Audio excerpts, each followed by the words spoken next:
ambassadorial position to the Vatican, and the report was laid on the table of the House on Tuesday, the 28th of April, 2026. In this particular report, the committee has approved the appointment of Dr. Julius Murori Mbijiwe as the ambassador to Vatican, the Holy See. And in this particular motion, the committee is seeking to have the House approve or adopt this particular report, in which the committee has approved that particular appointment of Dr. Julius Murori.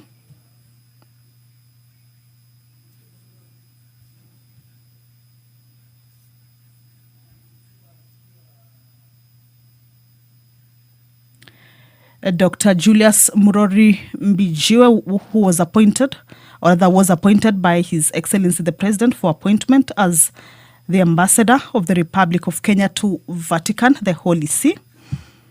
And of course, as I had indicated earlier, is that the approval hearings were to ascertain the suitability of Dr. Mbijiwe to discharge the responsibilities of the office to which he has been nominated to.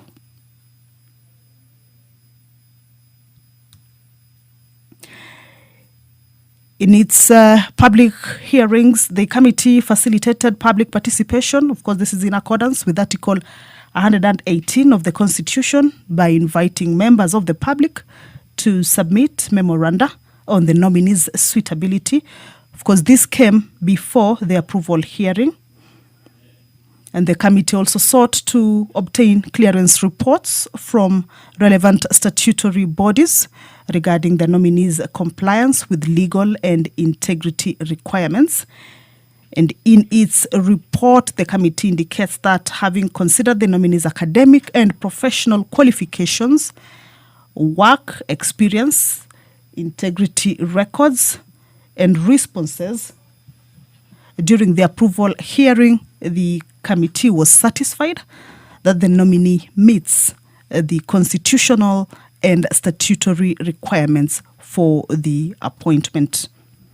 It has therefore approved his appointment to that particular office, and it is a special motion that this afternoon is coming up for consideration. Members of the National Assembly will also consider a special motion. This regards the consideration of the nominees for appointment to the National Cohesion and Integration Commission, commonly abbreviated as NCIC, a motion that will be moved by the Chairperson, Committee on National Cohesion and Equal Opportunity. The committee has also approved the appointment of 8 individuals as a chairperson and members of the National Cohesion and Integration Commission. It is a report that was laid on the table of the House on Wednesday, the 29th of April, 2026. That is this morning during the morning sitting. That is the Sergeant at Arms lifting that white paper indicating that the quorum has been attained. Business. Allow me to hand you over. Clerk. Order number 1, administration of oath. Order number 2, communication from the chair. Order number 3, messages. Order number 4, petitions. Order number 5, papers. Chairperson, Committee on Delegated Legislation. Chepkonga. Gishimu, Vice Chair. Okay. Next.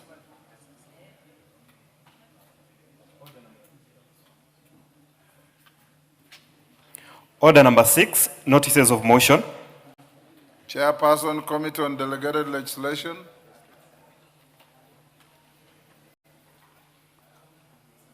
Any member of the committee? Julia Sunguli, do you have an idea about the paper to be laid or the notice of motion thereafter? No idea, Mr. Speaker, but let me try and find the chairman.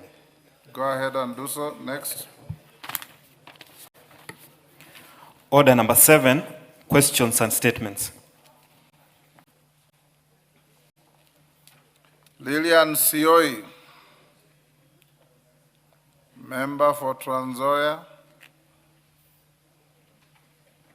Irene Mayaka, nominated member. Thank you, Honorable Speaker. Honorable Speaker, I rise to request for a statement regarding the invasive dodder weed in Kenya. Honorable Speaker, pursuant to the provisions of Standing Order 44-2C, I rise to seek a statement from the chairperson of the Departmental Committee on Agriculture and Livestock regarding the devastating effects of the rapid spread of the dodder weed, also known as the Cuscuta species in Kenya.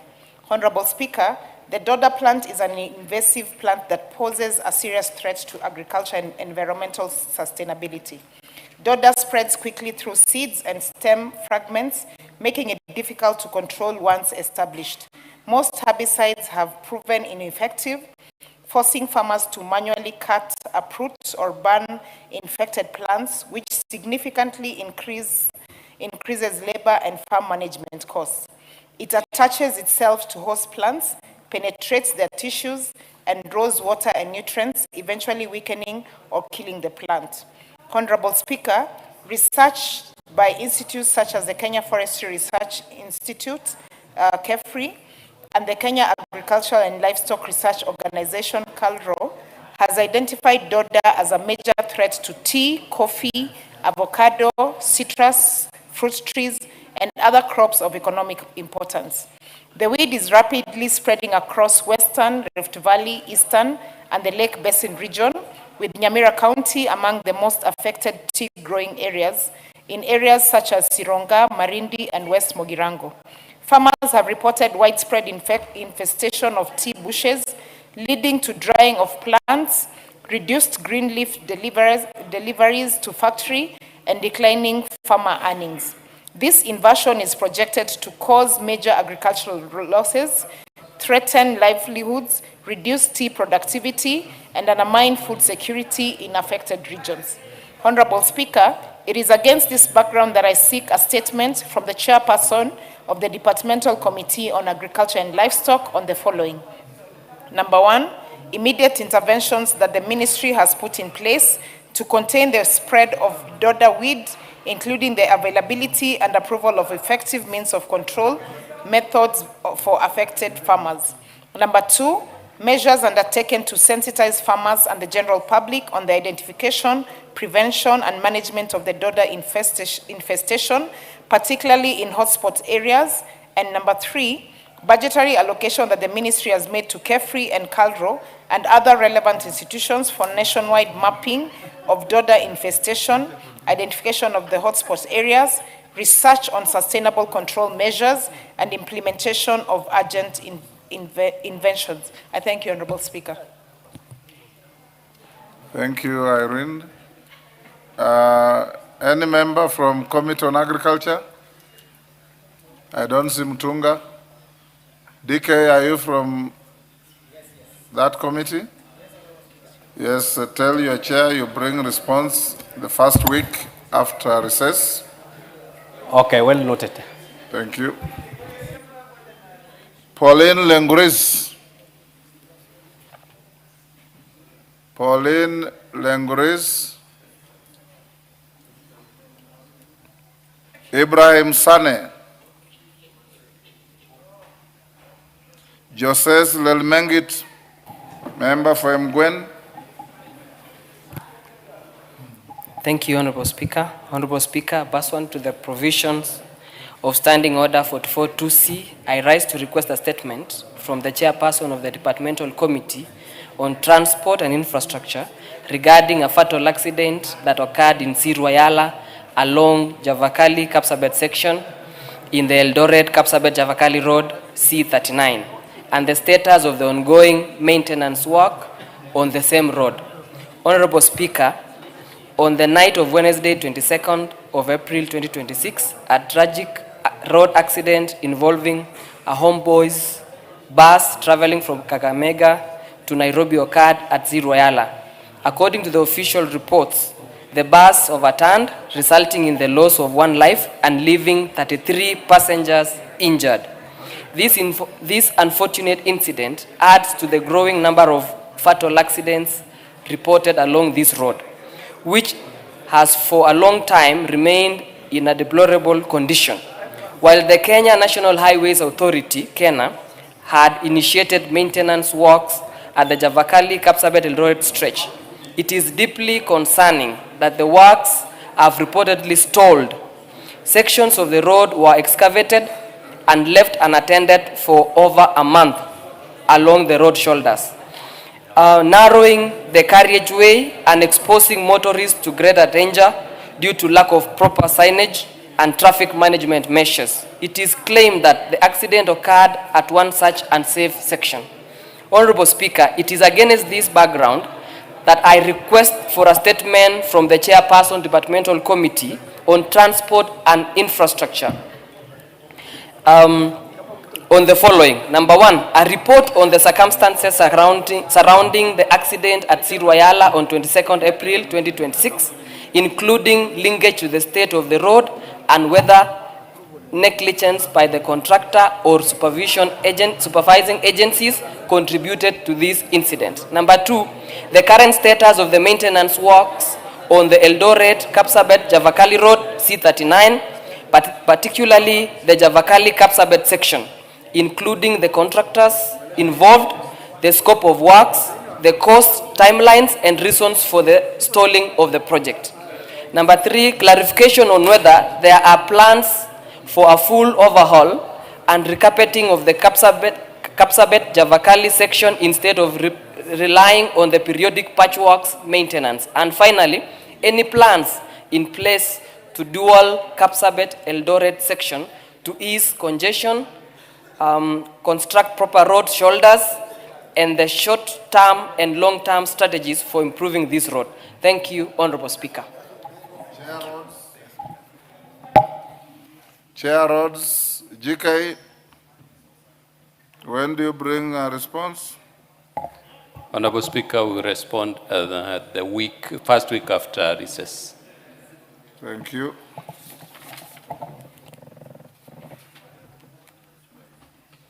Ibrahim Sane, Pauline Lengris, Lilian Sioi. Thank you, Honorable Speaker. I rise to request for a statement regarding shortage of fertilizer. First, apologize to the House for coming late. We called you twice.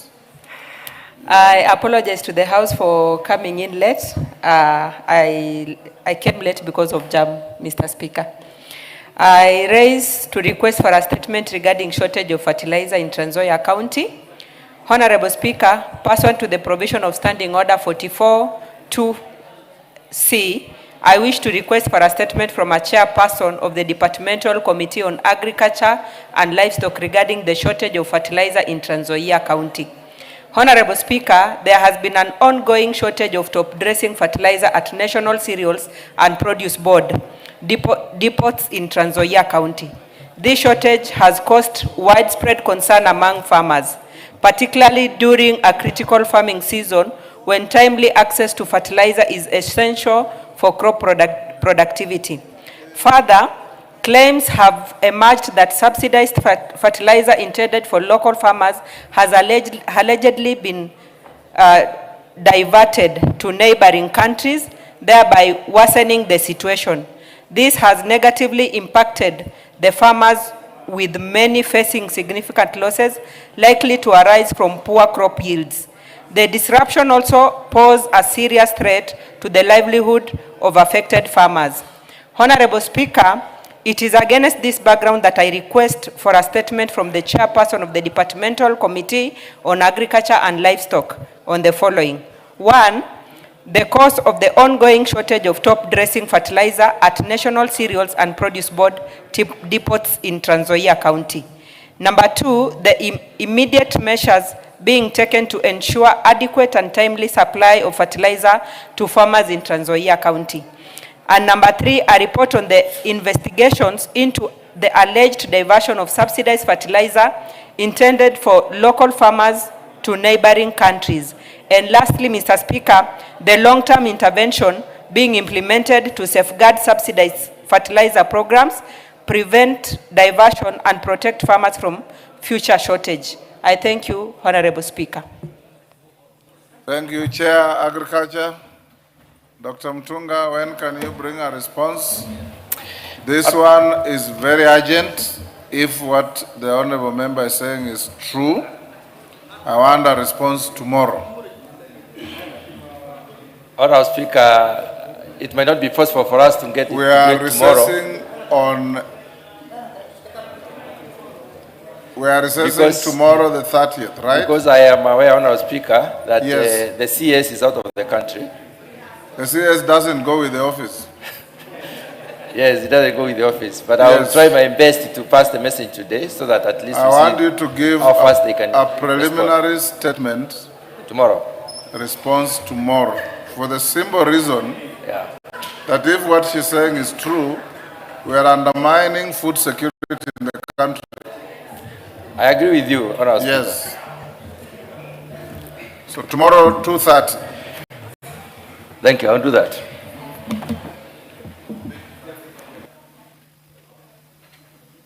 For the last time, Pauline Lengris. Question deferred. For the last time, Ibrahim Sane. Question deferred. Ngogoyo.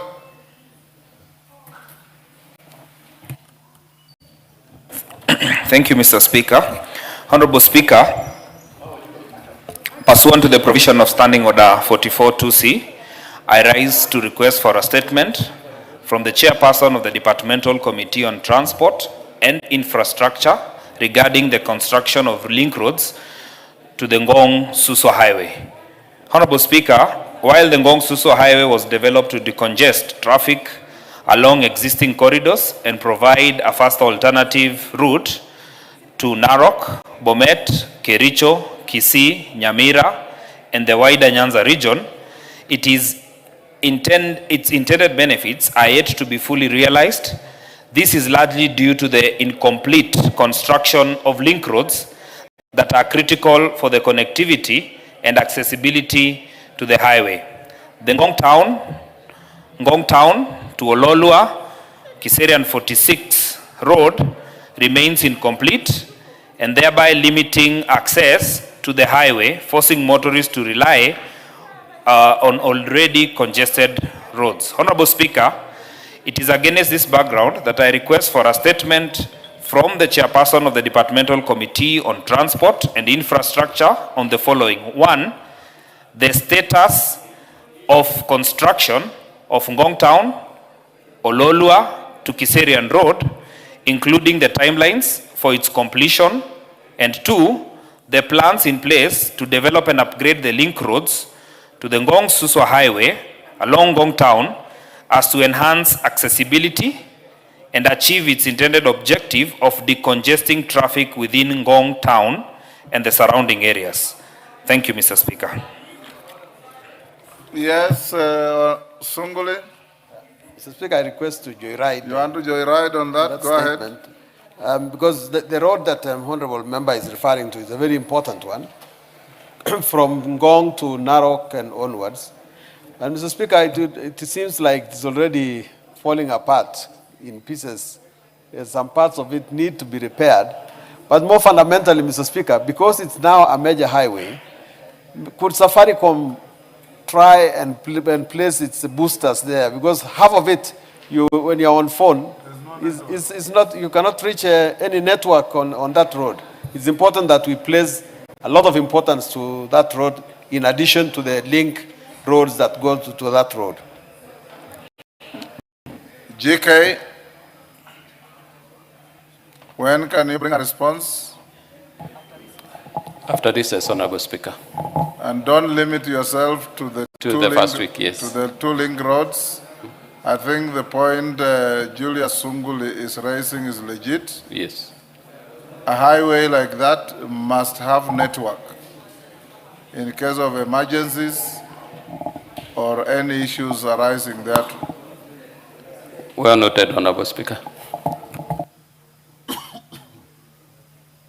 Is the Chairman Regional Development in the House, Lochak? Are you ready to respond to Edith Nyenze's request? Yes. Go ahead. Thank you, Honorable Speaker. Honorable Speaker, this is a response to the statement regarding the effects of floods experienced across the country by this response will be in two parts, Honorable Speaker. One is a response by the Ministry of Interior and National Administration, one part, and then the second part will be has been responded to by the Ministry of Public Service, Human Capital Development, and Special Programs. So I've just combined the response into one, and I want to give the response as follows. That now the request for the statement by Honorable Edith Nyenze, Member of Parliament for Kitui West constituency, regarding the effects of floods currently being experienced across the country and the measures undertaken by the government. In particular, the Honorable Member sought a statement on the following. The intention put in place by the government to rescue, evacuate, and support families displaced by floods across the country.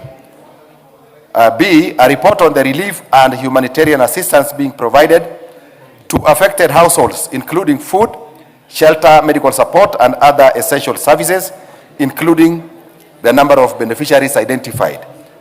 And C, a long-term intervention being implemented to strengthen disaster preparedness, improve drainage, urban planning, and flood control infrastructure, and protect communities living in flood-prone areas. Honorable Speaker, the ongoing March, April, May long rains have regrettably resulted in the loss of 88 lives nationwide, of which 37 fatalities have been reported in Nairobi County, with the remaining cases distributed across other parts of the country. The rains were expected to persist until May 2026, and all affected counties have been duly notified to remain on high alert. Now, Honorable Speaker, the government has implemented the following interventions. One, a multi-agency emergency response framework was activated on 7th March 2026 to ensure coordinated national response efforts. Number two, a search and rescue operations have been intensified, incorporating specialized units, including the Kenya Coast Guard Service, to enhance rescue capacity in affected areas. Number three, infrastructure restoration assisted by the National Youth Service has been deployed to support counties in unclogging drainage systems, with the Kenya Defense Forces have also provided critical air support, divers, and rescue operations in hard-to-reach areas. Number four, on public communication, the government has enhanced early warning and risk communication by working closely with the media houses and mobile network operators. In collaboration with the Kenya Red Cross Society, an alert system has been strengthened to notify the public of impending disasters. National government, in collaboration with the county governments, has assisted bereaved families in meeting medical and funeral expenses. Government continues to provide relief assistance, including food and essential supplies, to internally displaced persons across affected regions. Interventions have been undertaken, particularly in urban areas such as Krogon in Nairobi, where NYS has been deployed to pump out floodwaters from submerged business premises. The government has undertaken clearance of debris along major highways and within affected business areas to restore mobility and economic activity.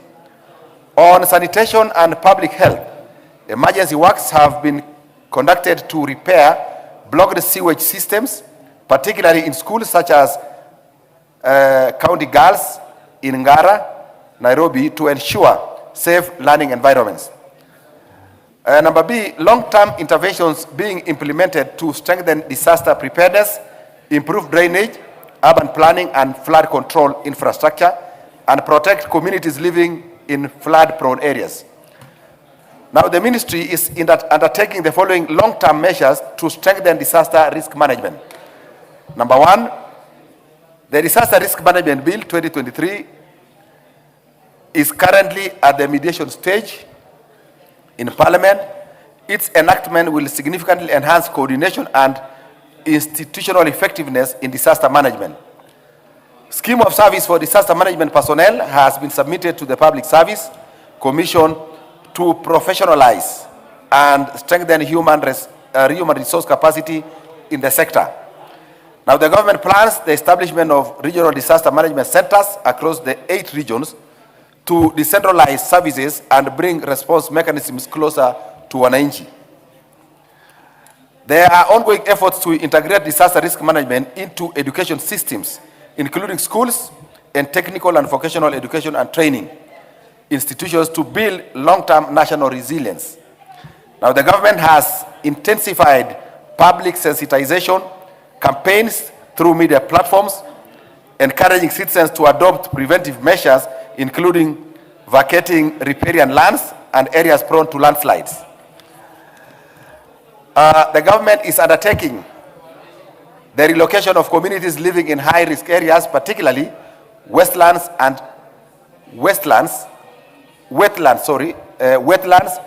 non-flood prone zones. Finally, efforts are ongoing to strengthen flood control infrastructure, including the construction and reinforcement of dikes, especially along the shores of Lake Victoria. Honorable Speaker, I now want to the part of the statement that is has been responded to by the Ministry of Public Service, Human Capital Development and Special Programs. Now, Honorable Speaker, the State Department for Special Programs is mandated to provide food relief and other... How long is that? I think maybe about 3 minutes or so. So, the State Department for Special Programs is mandated to provide food relief and essential supplies to affected populations during crisis. This includes ensuring timely provision of both food and essential... We know their mandate. Tell us what they are doing. During the February-March 2026 rains, which occasioned serious flooding in some parts of the country, a number of households were adversely affected, thereby necessitating urgent government humanitarian interventions in response to the State Department for Special Programs undertook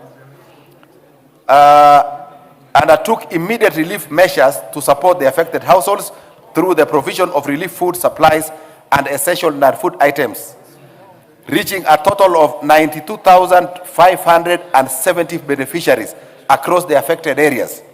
Now, Honorable Speaker, the assistance targeted the most severely affected and vulnerable households in Nairobi, Kisumu, Migori, Tana River, Homa Bay, and Siaya counties, with the objective of cushioning displaced families, preserving their dignity and welfare, and meeting their immediate basic needs, pending the restoration of normal livelihoods. The intervention specifically included the distribution of food commodities alongside critical households and hygiene items such as blankets, mattresses, soap, and sanitary towels, particularly to families affected by the floods. Now, Honorable Speaker, the State Department provided relief support as follows. In Nairobi County, a total of 8,950 kg bags of rice, 6,635 50 kilograms bags of beans, and 10 50 kg bags of maize were distributed. In addition, affected households received 8,645 blankets, 4,535 mattresses, 510 cartons of soap, and 55 bales of sanitary towels. In Kisumu County, the government supplied 2,750 kg bags of rice, 3,120 50 kgs of beans, and 950 kg bags of maize.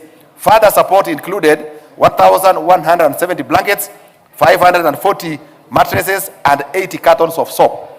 In Migori County, assistance comprised 2,400 bags of rice, 2,860 50 kg bags of beans, and 950 kg bags of maize, alongside 2,470 blankets, 1,020 mattresses, and 1,000 cartons of soap.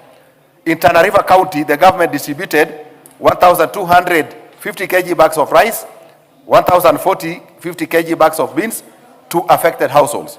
In Homa Bay County, support provided included 2,750 kg bags of rice, 3,120 50 kg bags of beans, and 950 kilograms bags of maize.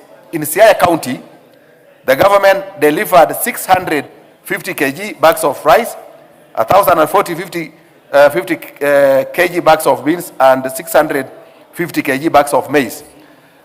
Overall, across the affected counties, the State Department distributed a cumulative total of 18,550 bags of rice, 17,815 bags of beans, and 3,310 bags of maize, and in addition, 12,285 blankets, 6,095 mattresses, 690 cartons of soap, and 55 bales of sanitary towels were provided to support displaced and affected households.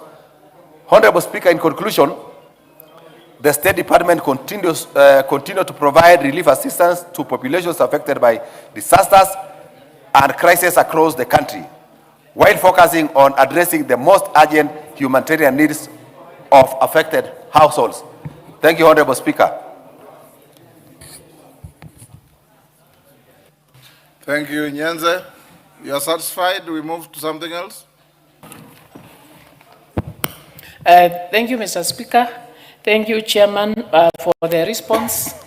The response is good, it's detailed, but I just have some 2-3 points to note that actually this one sounds like just a ministerial statement, a chronic, it's a classic ministerial statement, and it's actually lacking on how the government is being proactive in ensuring that we don't always get these plans with so many deaths. So, Mr. Speaker, I note that recurring floods in Nairobi and other areas in Kenya, like Lake Victoria and Dikes, point to chronic failures in enforcement of building regulations, garbage management, and riparian land protection. I also note that relocation efforts have historically been slow and have always been resisted. So what can we do so that we can come up with a final solution, a proactive solution? Because as Mr. Speaker, you note that we have so many high-rise buildings coming up, which is good, but we don't seem to have proper planning on the sewerage system. So that was my concern. So we should come up with long-lasting solutions. Thank you for the response. But I did not get the second response in writing. Thank you. Loja Kapong, I think that's just a compliment to what you said. We can leave it there. Thank you, Nyenze. I will come back to order number 5 and 6 for delegated legislation, and Pauline Lengruz at number 7, but let's first dispose of orders number 8 and 9.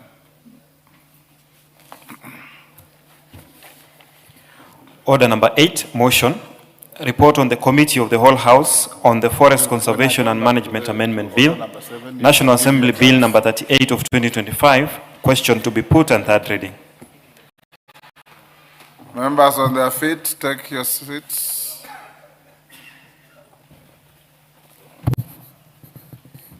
Honorable members, will now put the question at order number 8, which is that this House do agree with the report of the Committee of the Whole House on its consideration of the Forest Conservation and Management Amendment Bill, National Assembly Bill number 38 of 2025. As members of that opinion say aye. Aye. Will those of the contrary opinion say nay? The ayes have it. Order number 9.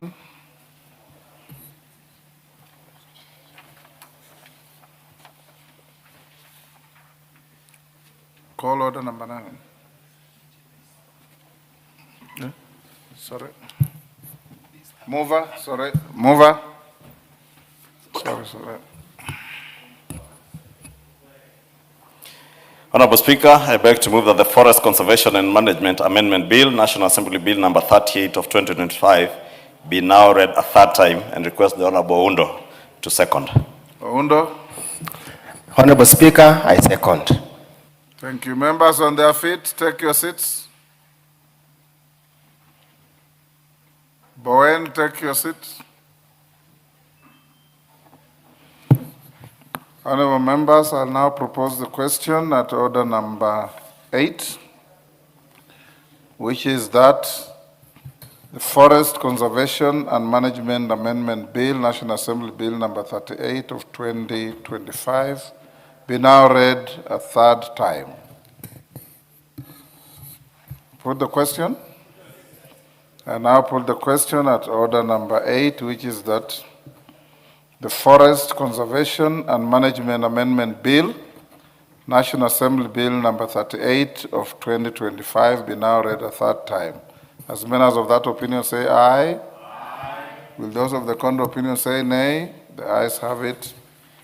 A bill for an act of parliament to amend the Forest Conservation and Management Act and for connected purposes. Order number 9, motion.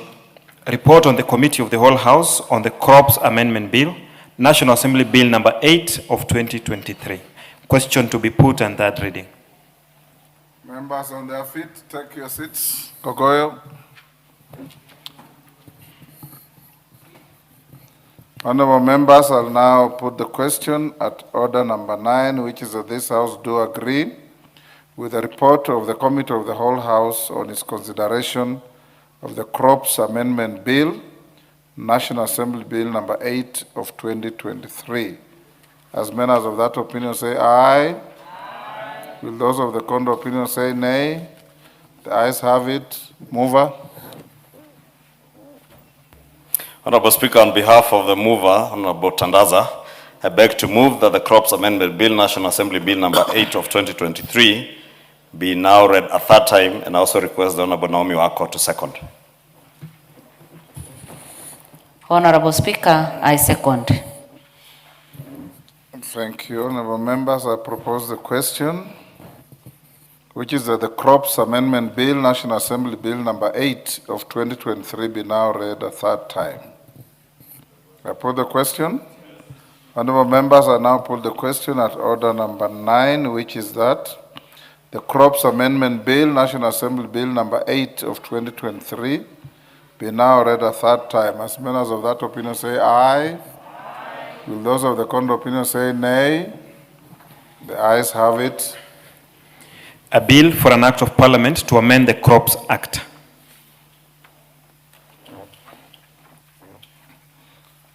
We'll go back to order number 5. Call out order number 5. Order number 5, papers. Chair, Committee on Delegated Legislation, Sunguli. Mr. Speaker, I beg to lay the following paper on the table of the House today, Wednesday, the 29th of April, 2026. Report of the Committee on Delegated Legislation on its consideration of the Copyright, Consolidated Music and Audiovisual Works and Tariffs, 2026.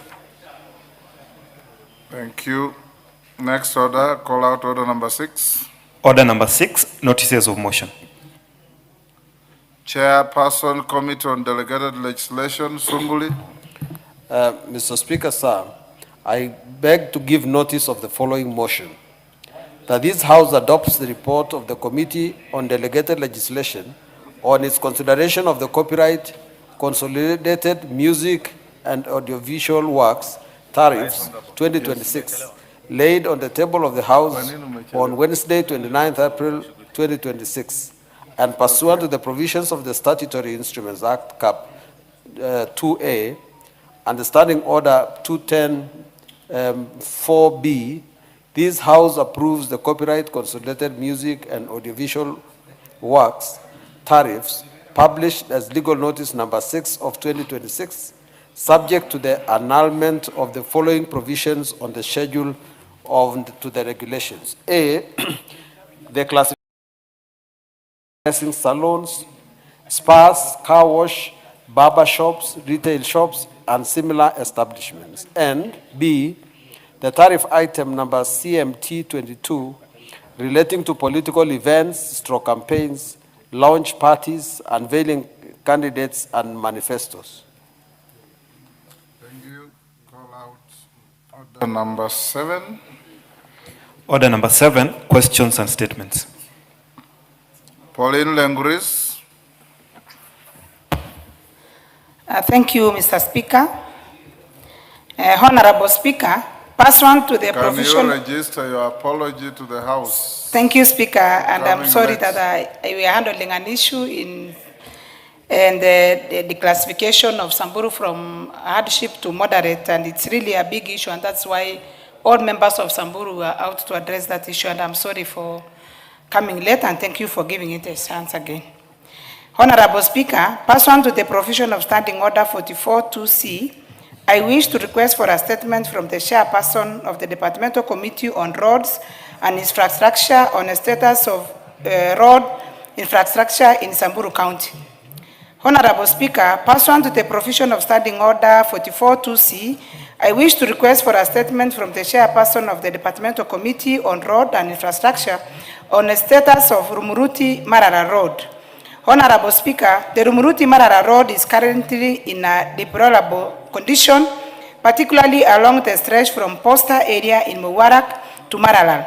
The poor state of the road has occasioned loss of life, destruction of property, and highly operational costs for the motorists arising from the frequent accidents. The road is characterized by structural compromised section, rendering it particularly hazardous during periods of heavy rainfalls. The continued deterioration has adversely affected accessibility, movement of goods and services, emergency response, and the overall livelihood of residents of Samburu County and neighboring areas who depend on the road for transport and commerce. In addition, there has been a delay in the construction and of Maralal Baragoi and Kisima roads, which have caused a negatively affected accessibility, movement of goods and services, and the overall livelihood of residents of Samburu County. These roads were commissioned by the President in November last year, but up to today, Mr. Speaker, nothing has happened. Mr. Speaker, it's against this background that I request for a statement from the chairperson of the Departmental Committee on Road and Infrastructure on the following.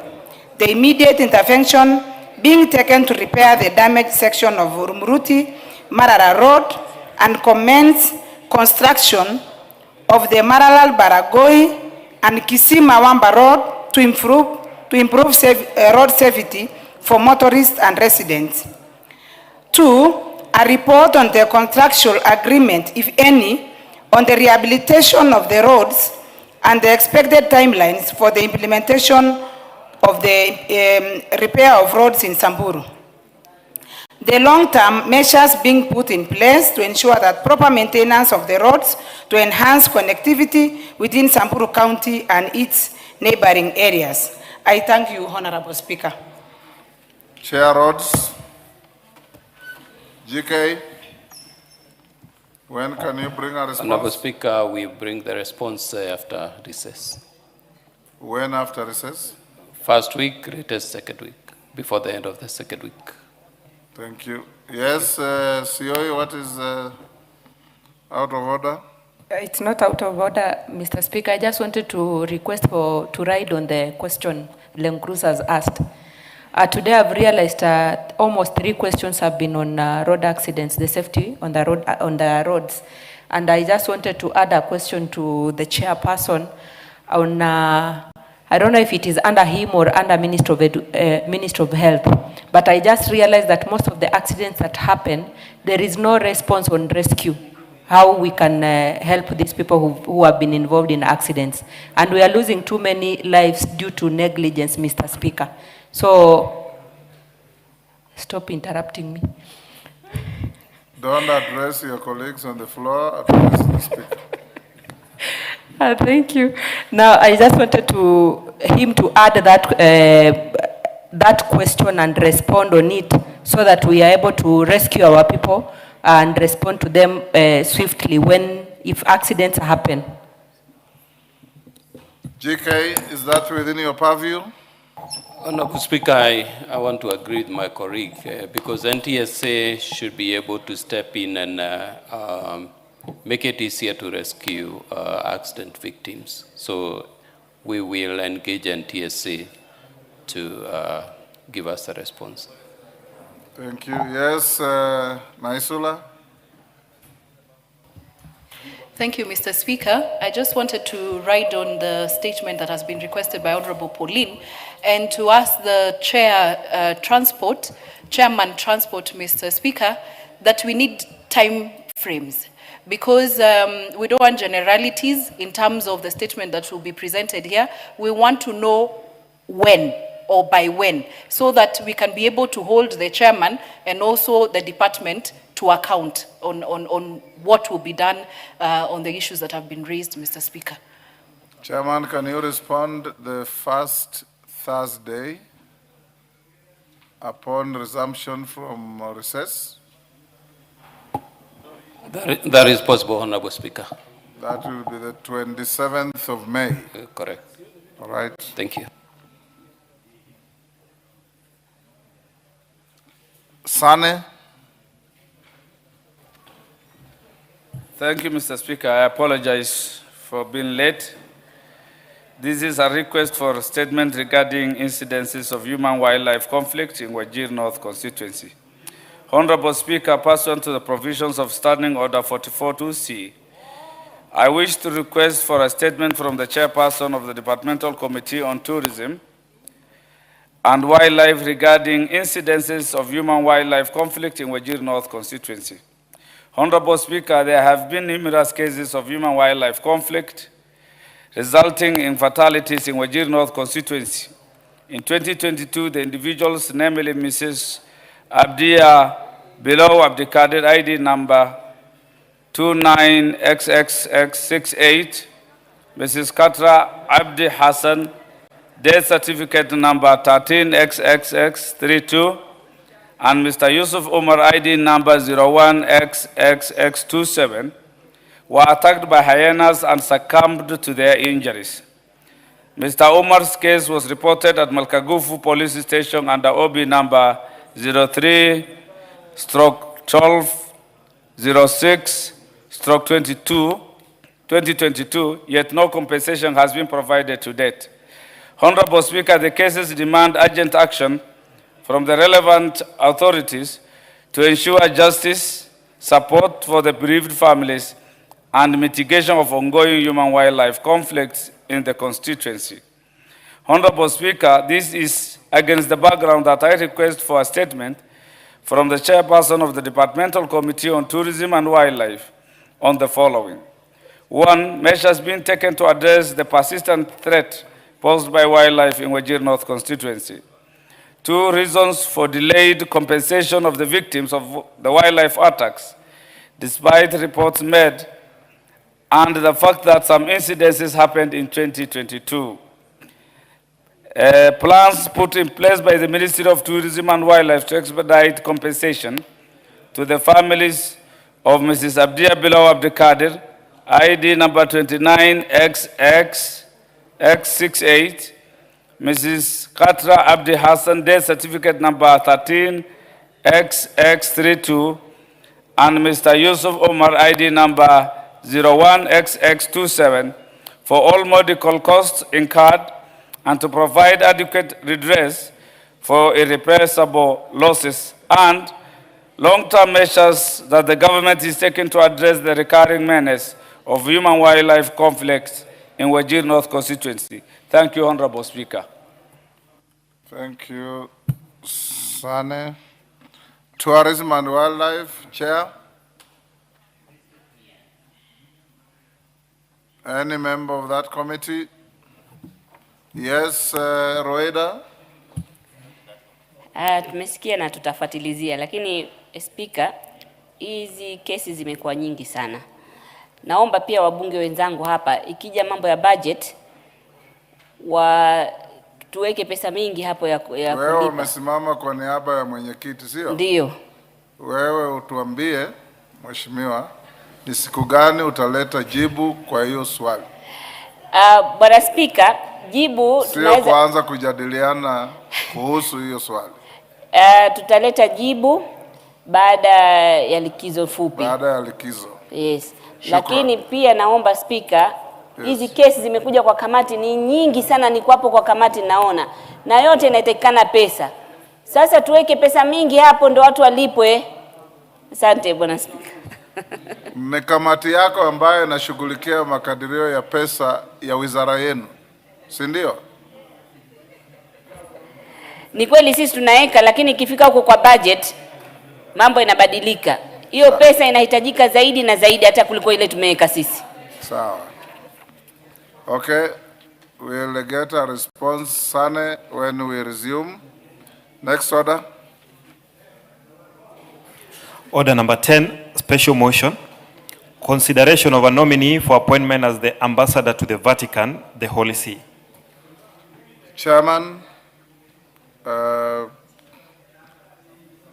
Defense, Intelligence and Foreign. Major Bashir, you are the one moving the motion? Yes.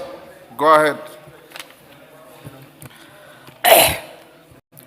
Thank you, Honorable Speaker. Honorable Speaker, I beg to move that, taking into consideration the findings of the Parliamentary Committee on Defense, Intelligence and Foreign Relations, in its report on the approval hearing of Dr. Julius Murori Mbijiwe, PhD, for appointment as Ambassador of the Republic of Kenya to Vatican, the Holy See, laid on the table of the House and pursuant to Article 132(2)(e) of the Constitution, Section 3 and 8 of the Public Appointments Parliamentary Approval Act, Cap 7F, and Section 22 of the Foreign Service Act, Cap 185E. This House approves the appointment of Dr. Julius Murori Mbijiwe, PhD, as Ambassador to Vatican, the Holy See.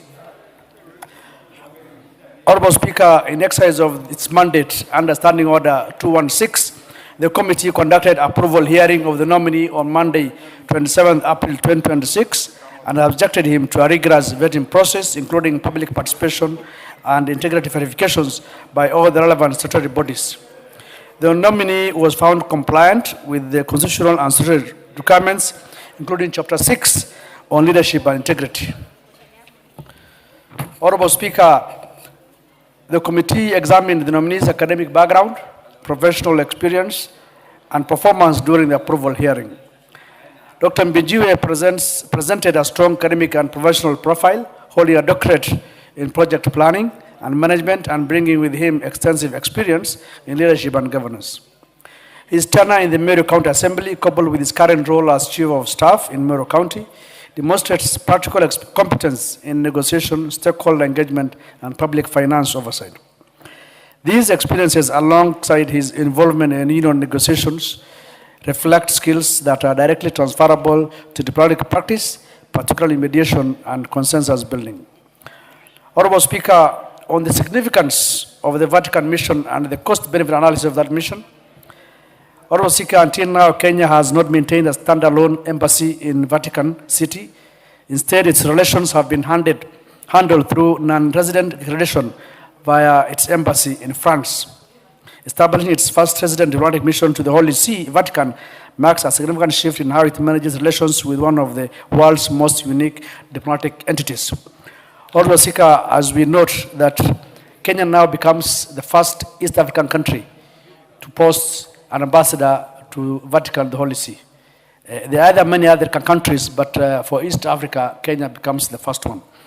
However, the committee raised notable concerns to the Ministry of Foreign and Diaspora Affairs in its report on the supplementary budget estimates number 1 for the financial year ending 30th June 2026 on the matter of establishing a standalone embassy in Vatican City. The committee recommended that the Ministry of Foreign and Diaspora Affairs submit a detailed cost-benefit analysis and justification for the establishment of a new mission at the Vatican, particularly in light of Kenya's existing non-resident accreditation through France under the Holy See's diplomatic framework. The committee expresses concern that despite the anticipated strategic and diplomatic value, including enhanced bilateral engagement, improved access to the Holy See's extensive global diplomatic network, strengthened collaboration in peace building and humanitarian efforts, and increased soft power influence through faith-based partnerships, the Ministry of Foreign and Diaspora Affairs has not yet provided detailed and comprehensive evidence-based justification demonstrating that these benefits sufficiently outweigh the associated and establishments and operational costs. Honorable Speaker, despite the fact that these are concerns raised by the committee on the cost-benefit analysis of the mission itself, but the individual that we have vetted actually stands very well in undertaking this role. Honorable Speaker, in addition to his professional qualifications as noted earlier, the nominee's active participation in church leadership were viewed as significant assets. Given the Holy See's unique blend of religious authority and diplomatic influence, his familiarity with Catholic doctrine and institutional culture is expected to facilitate effective engagement and relationship building. Furthermore, he acknowledged the importance of the Vatican in Kenya's social developmental landscape, particularly through its contributions to education, healthcare, and peace-building initiatives. However, the committee raised some concerns regarding the nominee's preparedness for the role. During the approval hearing, certain gaps, however, were observed in his articulation of Kenya's foreign policy priorities, and his understanding of the Vatican's unique diplomatic context appear to require further development. While he expressed a willingness to learn and seek advisory support, this suggested a need for additional preparation to ensure that he will effectively represent Kenya's interests at the Holy See, an institution whose diplomatic engagement is shaped less by conventional statecraft and more by religious doctrine and canonical governance. Honorable Speaker, the nominee actually told the committee that he is willing to learn and ensure that by the time this House approves and is posted to the Vatican, he will be able to understand more issues on diplomacy.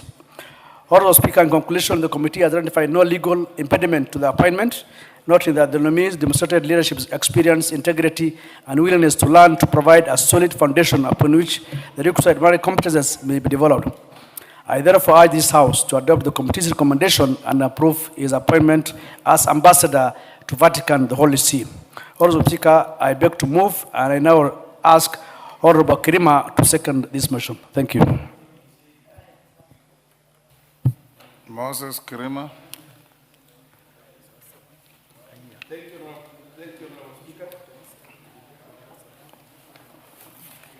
Give him the mic.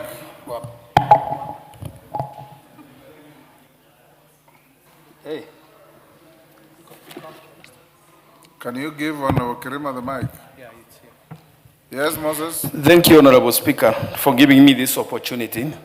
Honorable Speaker, I rise to second the motion on the approval of Dr. Julius Morori Bijiwe, PhD, for an appointment as an ambassador of the Republic of Kenya to the Vatican and the Holy See. Honorable Speaker, the Departmental Committee on the Defense, Intelligence and Foreign Relations undertook the approval hearing of the nominee on Monday, 27th April 2026. In accordance with the Constitution, the Public Appointment Parliamentary Approval Act, and the standing orders of this House. The committee confirmed that the nominee satisfies the constitutional and statutory requirements for the appointment to the state office, having been duly cleared by all the relevant statutory bodies. Honorable Speaker, the committee further notes that the nominee possesses a strong academic background and has demonstrated leadership experience, especially in public service, particularly in governance, public finance oversight, and stakeholders engagement. Honorable Speaker, with those few remarks, I second the motion. Thank you. Thank you. Ngogoyo, take your seat. Honorable members, I now propose the question at order number 10, which is that, taking into consideration the findings of the Departmental Committee on Defense, Intelligence and Foreign Relations in its report on the approval hearing of a nominee for appointment as the ambassador to Vatican, the Holy See, laid on the table of the House on Tuesday, 28 April 2026, and pursuant to the provisions of Article 132(2)(e) of the Constitution, Section 22 of the Foreign Service Act, Cap 185(e), and Section 3 and 8 of the Public Appointments Parliamentary Approval Act, Cap 7F, this House approves the appointment of Dr. Julius Murori Mbijiwe, PhD, as the ambassador to the Vatican, the Holy See. Yes, Sunguli. Mr. Speaker, I wish to support the report of the committee. The individual and the new ambassador is not known to me, but I have read his credentials.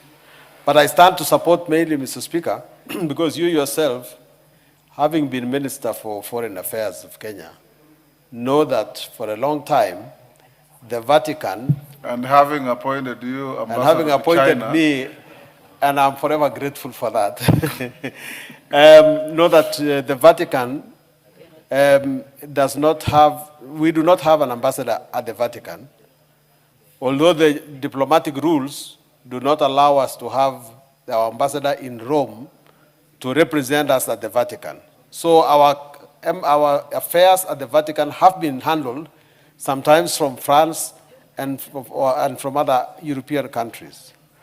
But now because the nuncio is actually an ambassador, and therefore the Vatican itself has an embassy in Kenya. So in terms of reciprocity, it is quite timely that in fact we have an ambassador at the Vatican. Mr. Speaker, many Kenyans who are destined to Rome actually are visitors of the Vatican City. And that the Vatican City needs a Kenyan diplomat who will be handling persons who are going there on a pilgrimage or for other purposes to visit the Vatican. Many Kenyans, priests and others, and lay people work at the Vatican. And I really commend the fact that the government has decided to have direct accreditation and residence diplomat at the Vatican.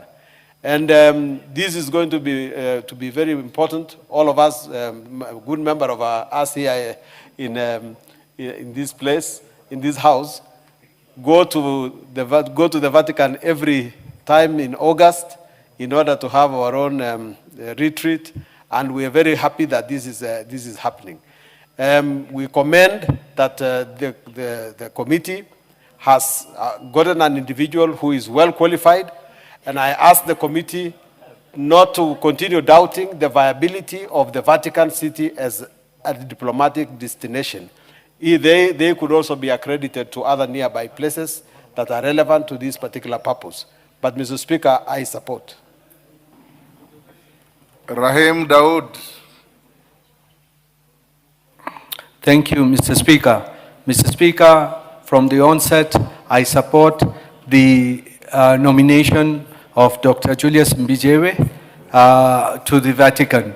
Mr. Speaker, the Vatican was established, Vatican City State was established in 1929 through the Lutheran Treaty and was signed by the Prime Minister then, Benito Mussolini. Mr. Speaker, the Vatican City or the Holy See has got more than 100 nuncios in the world. It's one of the largest, although it does not sit on the United Nations, but it has got a special observer as an observer state. Mr. Speaker, I have been to the Vatican long time back, and I have even prayed in the Vatican together with the Sistine Chapel. And like Honorable Sankuli has said, when you are going in August, I would like to accompany you to go and pray there, being a Muslim. But, Mr. Speaker, the committee has been told about Dr. Julius Mbijewe, who he is, and I wish to confirm, because I have known him for the last more than 15 years, his charity work and pro bono work. I remember in the year 2021, when he called me to his ward, because he was the MCA at that time, and we went to a church next to Mojwa Hospital, and where I gave him 2 hospital beds costing 600,000 so that he could donate to the hospital. Mr. Speaker, he reciprocated and he came to my constituency in a church, the Kabone Catholic Church, where he even came and we could do something for the church and for the parish priest. So in terms of him being generous and being for the people, he is a good man. Secondly, Mr. Speaker, the importance of the Holy See or the Vatican cannot be gainsaid. I mean, we can look at what they have done within this country, and I can proudly say I am a product of the Catholic Church, because we have dealt from my father's time for more than 70 years with the Catholic Church, and most of the churches within Meru County and Tharaka Nithi. My father was the one who supplied materials to build all those churches. So they are there in the medical field. We can see hospitals, dispensaries. So we're not looking at what they can give us in the form of monetary, but what they have done within this country and all over the world, Mr. Speaker, goes a long way. A leader and the head of the Holy See, the Pope Leo, His Eminence Pope Leo, is a leader of 1.4 billion people. Mr. Speaker, I cannot say there is any head of state in this world who has got such a big congregation like the Pope.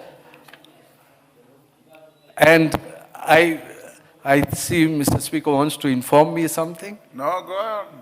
So, Mr. Speaker, when the Committee of Foreign Relations cast doubts on the viability of the Vatican, I think it will prove itself, because we already have a nuncio in Kenya, that is the ambassador for the Holy See in Kenya. And we visited with you, Mr. Speaker, when we had gone to pay respects for the late Pope.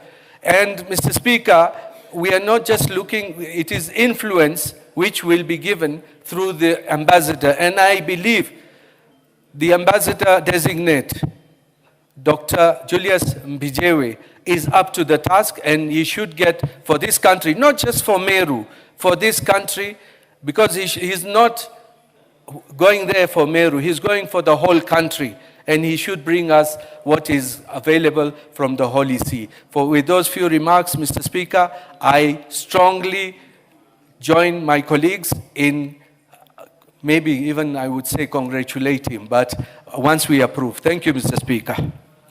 Dr. Mwiti. Thank you, Mr. Speaker, for giving me this opportunity to contribute in this vital approval. I concur with the report that has been done by the committee.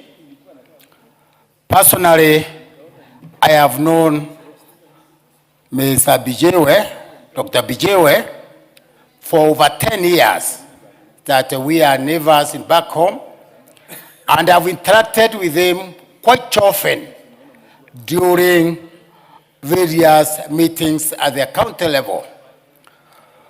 Dr. Bijewe credentials talks for himself, having a PhD, and during his tenure in the county, he has exhibited a great loyalty to the county administration. And the years I've known him, he has been very efficient and very effective in his duties that he has performed within the county. Mr. Speaker, having been appointed or nominated at the Vatican is a pride to this country because it's the first time that we have a representative in the Vatican. Mr. Speaker, this country, Kenya, needs to safeguard our people who travel to the Vatican, and having a representative over there is very, very important. We thank the President for having nominated him, and I'm sure he is going to do pride for this country. Thank you, Mr. Speaker. I concur with the committee and also recommend the approval of Dr. Bijiwe. Thank you. Rindikiri. Thank you, Mr. Speaker. I like to support this report and state that the Vatican is a very important nation by itself, being the center of the Catholic faith on earth. Mr. Speaker, somebody to qualify to be there needs a lot of negotiation skills. Mr. Speaker, I noticed that Bijiwe has been in the assembly, and now he is serving as the chief of staff. That position requires somebody with a lot of negotiation skills, and we believe that when he goes to Rome, he will be able to negotiate for so many things, particularly on issues of religion, the issues of education, and even some cultural aspects. Mr. Speaker, we need somebody with the ability to network. And knowing Bijiwe is somebody who can fit in any kind of environment. We may argue that he doesn't know Italian, but I think to be able to network with other ambassadors, other representatives in the Vatican, he has that capacity. Mr. Speaker, the Holy See is the center of Catholic, as I've said. Catholics play a very great role in matters of education, morality, and in peacekeeping. So, Mr. Speaker, it is a very important institution. And I believe that with the experience that Mr. Dr. Bijiwe has, he will be able to be part of the great network and the great issues that affect the Catholic religion. Mr. Speaker, Mr. Skuru spoke about the peace on earth. I think this is very important. And the Catholic plays a very great role in the international peace. And we therefore need to be included in that peace, particularly through the Catholics. And by having Dr. Bijiwe there, who is a practicing Catholic, we will join the global peace building initiatives. Mr. Speaker, we know for sure that there are issues that we need to promote both in Kenya and in Rome. Mr. Speaker, I have seen the Pope traversing the world on peace missions. And Kenya is not isolated in the international agreements. I believe that Bijiwe being there, he will be able to expound the Kenyan status or the Kenyan position in the international arena on peace negotiations and agreements. Mr. Speaker, Mr. Bijiwe as a person is a very willing person to learn. I'm sure he is going to adapt very easily because he's very adaptive. He has been an MCA, and then all of a sudden, he went back again to class, and then he went back again to being an administrator at the governor's office.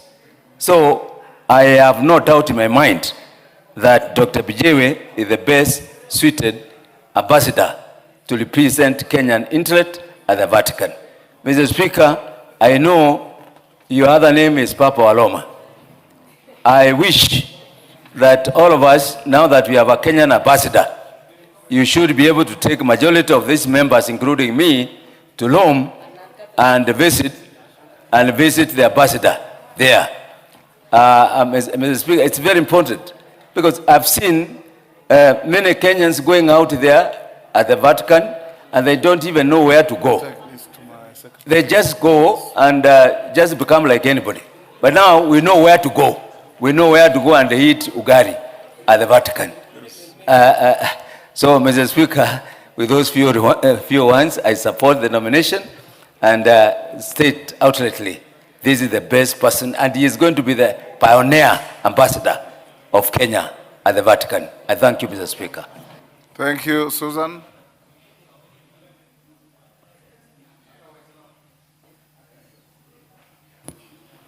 Thank you, Mr. Speaker, for giving me this chance.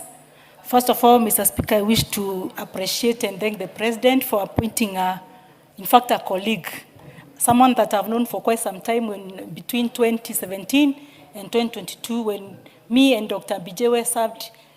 He served at the Meru County Assembly where I served at the Tharaka Nithi County Assembly. Mr. Speaker, Dr. Bijewe has not started being a leader today. Dr. Bijewe has been a high school teacher, and while he was a high school teacher, he belonged to the Kupet, where he had so many leadership positions that he served so well. Mr. Speaker, I've observed Dr. Bijewe while we were in region meetings, how much he stood firm on every decision that he made. Mr. Speaker, I also wish to kind of encourage anyone here and everyone here sitting here today that we can rise from lower grounds to higher grounds. I've been an MCA and I'm here today sitting and even aiming higher. I've seen some people try to ridicule and demoralize people. They cannot even believe that someone can come from lower grounds and rise. Yes, Dr. Bijewe, who has come from being an MCA for Meru County. He has been a chief of staff, as now he's going to places, the Holy See, to serve the country as the ambassador. I congratulate him and encourage everyone else here that wants to rise, that you can rise to wherever you want to be. Thank you, Mr. Speaker. Indeed, Susan, everybody has legitimate right to grow up the ladder. Like Lenin said, the only job you start at the top is digging a hole. All the rest you start below and climb. Mudhoni. Thank you, Honorable Speaker. Honorable Speaker, I want to really thank His Excellency, the President As of Mudhoni starts, how much more time do you want us to spend on this? After Mudhoni, I'll give one more, and then the mover to reply. Is that all right? Excellent. Mudhoni? Thank you, Honorable Speaker. Honorable Speaker, I want to thank His Excellency, the President of the Republic of Kenya, for picking on this special person, Dr. Julius Muroli Bijewe, to serve at the Vatican, the Holy See.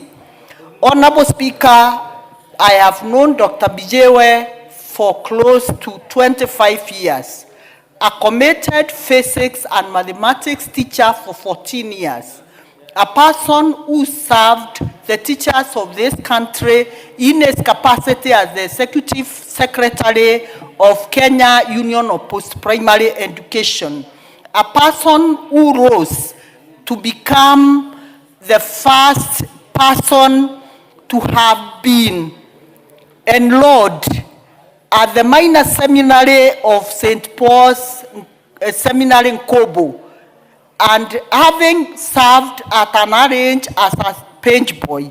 Honorable Speaker, if there is a dedicated person who has served the Catholic Church with all the seal, it can only be you and him. Honorable Speaker, I wish to say it will be historical that Dr. Bijewe will be the first East African country to serve an ambassador at the Vatican City. And Honorable Speaker, without any tone of doubt, I'm sure Dr. Bijewe will serve this country with all the honors and the dignity that is required by the Catholic faithfuls.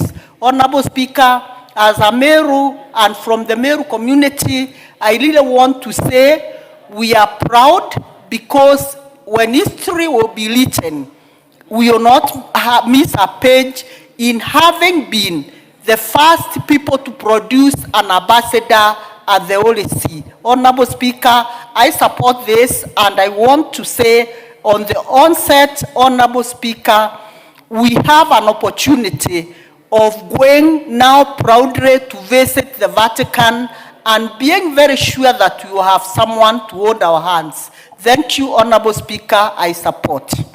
Sane. Thank you, Mr. Speaker. Mr. Speaker, I'm a Muslim and I have respect for all religions. The appointment of Dr. Julius Mbijiwe to the Holy See impresses me in a big way, more so when there is global chaos. I know the Pope stands for peace. He stands for conflict resolution, a harmonious community, integrated community globally. When we have one from our own nominated to the Vatican, the Holy See, I'm sure we'll make an impression and contribution to make sure that we'll have a world of peace. When Hormuz Strait shall be opened, the world shall be free to trade, and whatever is happening, the superpowers cannot have their way throughout. Every society, however small on the planet Earth, can contribute to the well-being of the society. With those few remarks, it is time that we have nominated somebody to contribute to global peace as espoused by the Pope. Thank you, Mr. Speaker. Honorable members, we can now have the mover to reply. Bashir. Thank you, Mr. Speaker, and I want to thank all the members who have contributed favorably to the committee's report, and I'm sure members have espoused the reason and the need for us to have an ambassador to the Vatican, the Holy See. Honorable Speaker, as you are aware, you know the Pope is a symbol of unity among the Catholic, but of course is also a global icon on matters of peace. He has expressed and expounded on global peace. Recently, I'm sure he talked about the right to life, right to peace, and I'm sure when he's talked about that, he was referring to the war that's happening in Iran.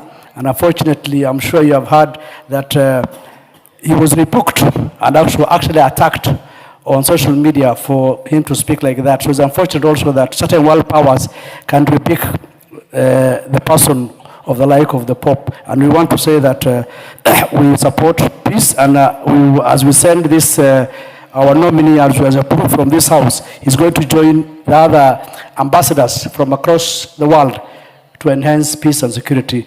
I beg to move. I beg to reply.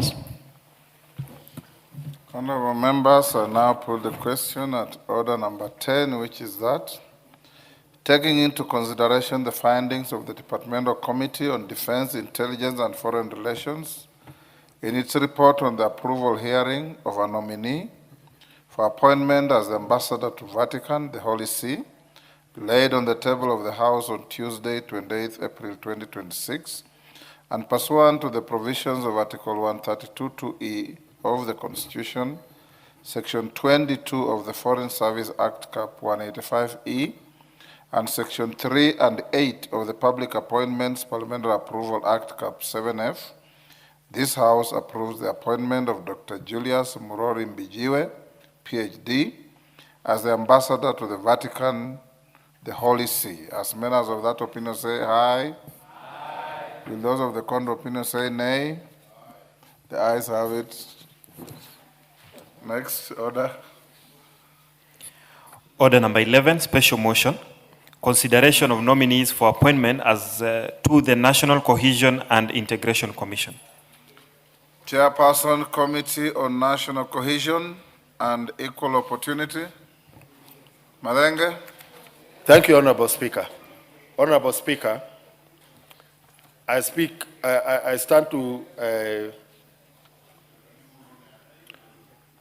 beg to move the motion that this House considers the nominee Honorable Madenge, you start this way. I beg to move the following motion, then read the motion as it is. Then you start your discourse. Thank you, Honorable Speaker, for the guidance. Honorable Speaker, I beg to move the following motion, that taking into consideration the findings of the Departmental Committee on Defense, of the Departmental Committee on National Cohesion and Equal Opportunity in its report on the approval hearing of the nominees for appointment as chairperson and members of the National Cohesion and Integration Commission laid on the table of this House on Wednesday, 29th April 2026, and pursuant to the provisions of Article 252B of the Constitution and Section 3 and 8 of the Public Appointments Parliamentary Approval Act, Cap 7F. This House approves the appointment of the following persons as chairperson and members of the National Cohesion and Integration Commission. Dr. Kefa Nyamwea Omae, chairperson. Mrs. Josephine Kerion Eregai, member. Mr. Joseph K. Nguyo, member. Mr. Jackson Swadi Kedogo, member. Dr. Samuel Mwashiro Mawasi, member. Ms. Irene Shepoisho Turel, HSC, member. Mr. Hassan Bilo Ahmed, member. Ms. Jerusha Mwathime Michael, member. Honorable Speaker, the Committee of the National Cohesion and Equal Opportunities conducted approval hearings for the nominees for appointment to the positions of chairperson and members of the National Cohesion and Integration Commission. The nominations were forwarded to by the head of the public service through a transmittal letter dated 14th April 2026 and were subsequently communicated to the House by yourself, Honorable Speaker, on Thursday, 16th April 2026. The recruitment process, Honorable Speaker, leading to these nominations was conducted by a duly constituted selection panel pursuant to Gazette Notice number 1002 of 27th January 2026. The process attracted a total of 79 applicants for the position of chairperson and 640 applicants for the position of members of the Commission. Following the initial review, the selection panel shortlisted 13 candidates for the position of chairperson and 106 candidates for the position of member, all of whom proceeded to the next stage. Interviews were conducted between 2nd and 14th of April 2026, with the panel setting a pass mark of 70%. Upon conclusion of the interview, 3 nominees for the position of chairperson and 25 nominees for the position of member were forwarded to His Excellency the President for consideration for appointment. In accordance with Article 252 of the Constitution and the provisions of Section 17(1) of the National Cohesion and Integration Commission Act, Section 6 of the Public Appointments Parliamentary Approval Act, and Standing Order number 216, 5G of the National Assembly Standing Orders, the Right Honorable Speaker referred the nominations together with the accompanying curriculum vitae to the Committee of National Cohesion and Equal Opportunity for approval hearings and reporting to the House. Madam Speaker, the Speaker further directed that the committee undertakes the approval hearings and tables its report by the close of business on Wednesday, 29th, 2026, to which the committee complied. Honorable Speaker, subsequently, the Clerk of the National Assembly notify the nominees and the general public of the dates and venues of the approval hearings, and invited the submission of memoranda on suitability of the nominees. In line with Article 118 of the Constitution, Section 6(3) and 4 of the Public Appointments Parliamentary Approval Act, and standing under 45(3), the clerk placed advertisements in the print media on Friday, 17th April 2026, informing the public that the approval hearings would be conducted on Saturday, 25th April, and Monday, 27th April 2026, at the Mini Chamber, County Hall, Parliament Buildings. Additionally, pursuant to Section 6(9) of the Public Appointments Parliamentary Approval Act, the clerk invited members of the public to submit written memoranda on the suitability of each nominee by 5 p.m. on the specified date. However, no memoranda were received from the public. Further, the clerk of the National Assembly, through letters dated 17th April 2026, sought reference checks and background information on the nominees from the key institutions, including the Ethics and Anti-Corruption Commission, the Directorate of Criminal Investigation, the Higher Education Loans Board, the Kenya Revenue Authority, the Director of Public Prosecutions, and the Office of the Registrar of Political Parties, in order to ascertain suitability and integrity of the nominees. Madam Speaker, the nominees appeared before the committee on Saturday, 25th, and Monday, 27th April 2026, as scheduled. The committee examined the nominees based on the criteria set out in Section 7 of the Public Appointments Parliamentary Approval Act. In particular, their academic credentials, relevant professional training and experience, knowledge of issues relating to national cohesion and integration, and their personal integrity in accordance with Section 6, 7, and 8 of the Act. In the course of the hearings, Madam Speaker, the committee also considered the nominees' understanding of the mandate of the National Cohesion and Integration Commission, their ability to address emerging challenges such as hate speech, ethnic polarization, and inequality, as well as the capacity to contribute to strengthening national unity and peaceful coexistence. Madam Speaker, the issue of the use of social media, the digital space, and AI was also one of the areas that the nominees were questioned about. Pursuant to Section 17(1) of the National Cohesion and Integration Act and the provisions of the Public Appointments Parliamentary Approval Act, the committee observed that the nominees demonstrated knowledge of topical, administrative, and technical issues touching on the portfolios to which they had been nominated. The committee further noted that the nominees possessed the requisite abilities, academic qualifications, professional experience, and skills necessary for appointment as chairperson and members of the National Cohesion and Integration Commission. Madam Speaker, having conducted the approval hearings in accordance with Article 250, Section 2 of the Constitution, Section 17(1) of the National Cohesion and Integration Act, Section 8(1) of the Public Appointments Parliamentary Approval Act, and the relevant standing orders, the committee recommends that this House approves the appointment of the following nominees. Dr. Kefa Nyamweya Omai, for appointment as the chairperson of the National Cohesion and Integration Commission. A distinguished religious leader, experienced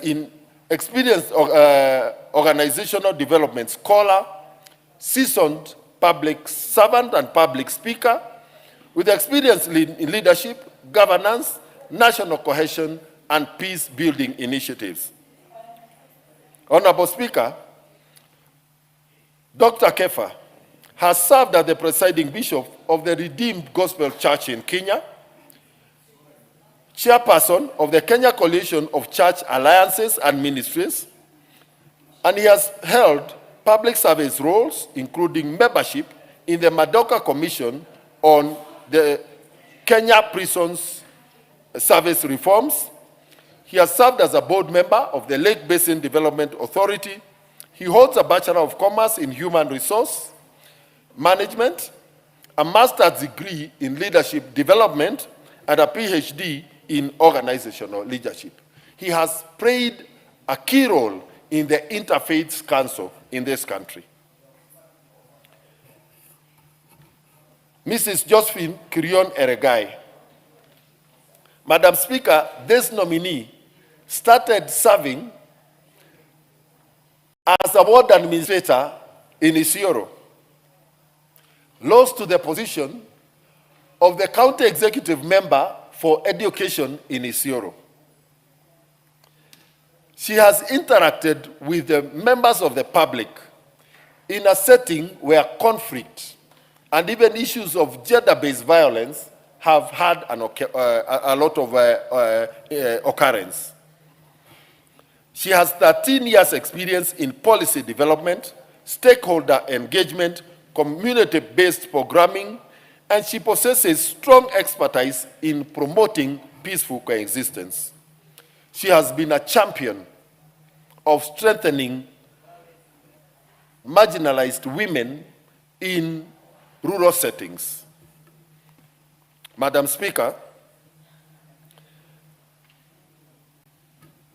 Mrs. Eregai has been useful in advancing inclusive development, and she has the academic qualifications in education and leadership and is undertaking doctoral studies.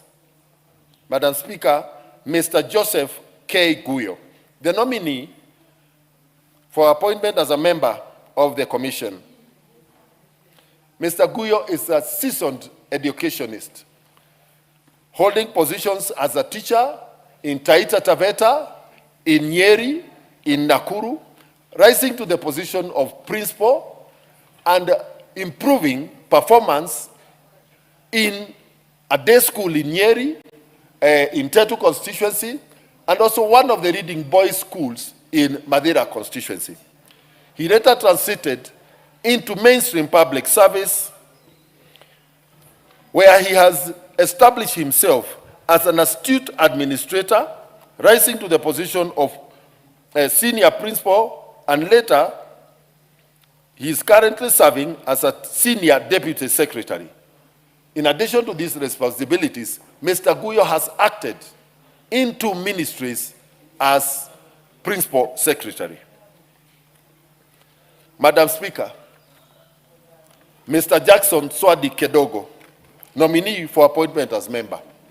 Mr. Kedogo, Madam Speaker, started off as an elected councillor in Mathare, later moved on to become elected as an MCA in Nandi. He has served as a member of the Board of Directors, Lake Basin Development Authority. In the County Assembly of Nandi, Mr. Kidogo chaired the PIC of the County Assembly, and he was elected as a member of the County Assembly of Nandi for 2 terms. Mr. Kidogo has demonstrated versatility across different communities. And the fact that he was an elected MCA at the height of the post-election violence in 2007 in Mathare in Nairobi speaks about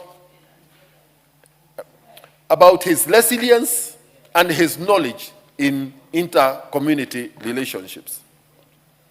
Dr. Samuel Mwashilo Mwawasi, nominee for appointment as a member of the commission. He has 23 years experience as a lecturer in various universities, from Egerton to Taita Taveta. He has a PhD in economics. He has a lot of knowledge and consultancy works in administration, academic leadership, and research. He has served as a Dean of Students for postgraduate, as a Dean of Students and a Postgraduate Research Coordinator. Ms. Irene Shepoisho Turel, Madam Speaker, this young lady has the best in-depth knowledge in matters cohesion, peace building, and is actually a security expert. She has has 18 years exceptional experience at national and regional institutions, including advisory roles in peace building architecture, counterterrorism. She has worked with the IBC as a development programs manager, and she has received several recognitions, including national honors and international fellowships for her role in peace building. Mr. Hassan Bilo Ahmed, appointment for member of the cohesion. He is a governance and development expert with wide experience, including working in war-torn Somalia. He has experience in market systems development, peace building, and stakeholder engagement in fragile contexts. Lastly, Mrs. Telesia Jelusa Mwadame Michael, an accomplished legal practitioner. She rose to the position of advisor to none other than our president on constitutional matters. An advocate of the High Court of Kenya, an expert in governance with extensive experience in constitutional law. She has knowledge in mediation, arbitration, compliance, and policy advisory. She has also served as a director of the National Rotary Board. Madam Speaker, the suitability of these nominees, all of them without exception,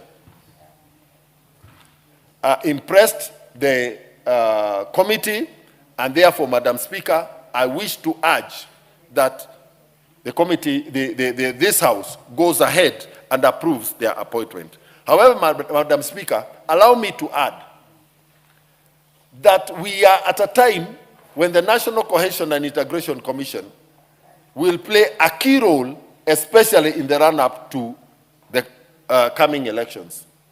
And it is important that this commission is adequately resourced to play that role. The second element, Madam Speaker, this commission also needs to be given independence from the Ministry of Interior so that they can adequately function, because some of the areas where cohesion and integration is required, we see the Ministry of Interior active through the police force. Madam Speaker, with that, I wish to request Honorable Agnes Pareyo to second. Madam Speaker, I second. Thank you.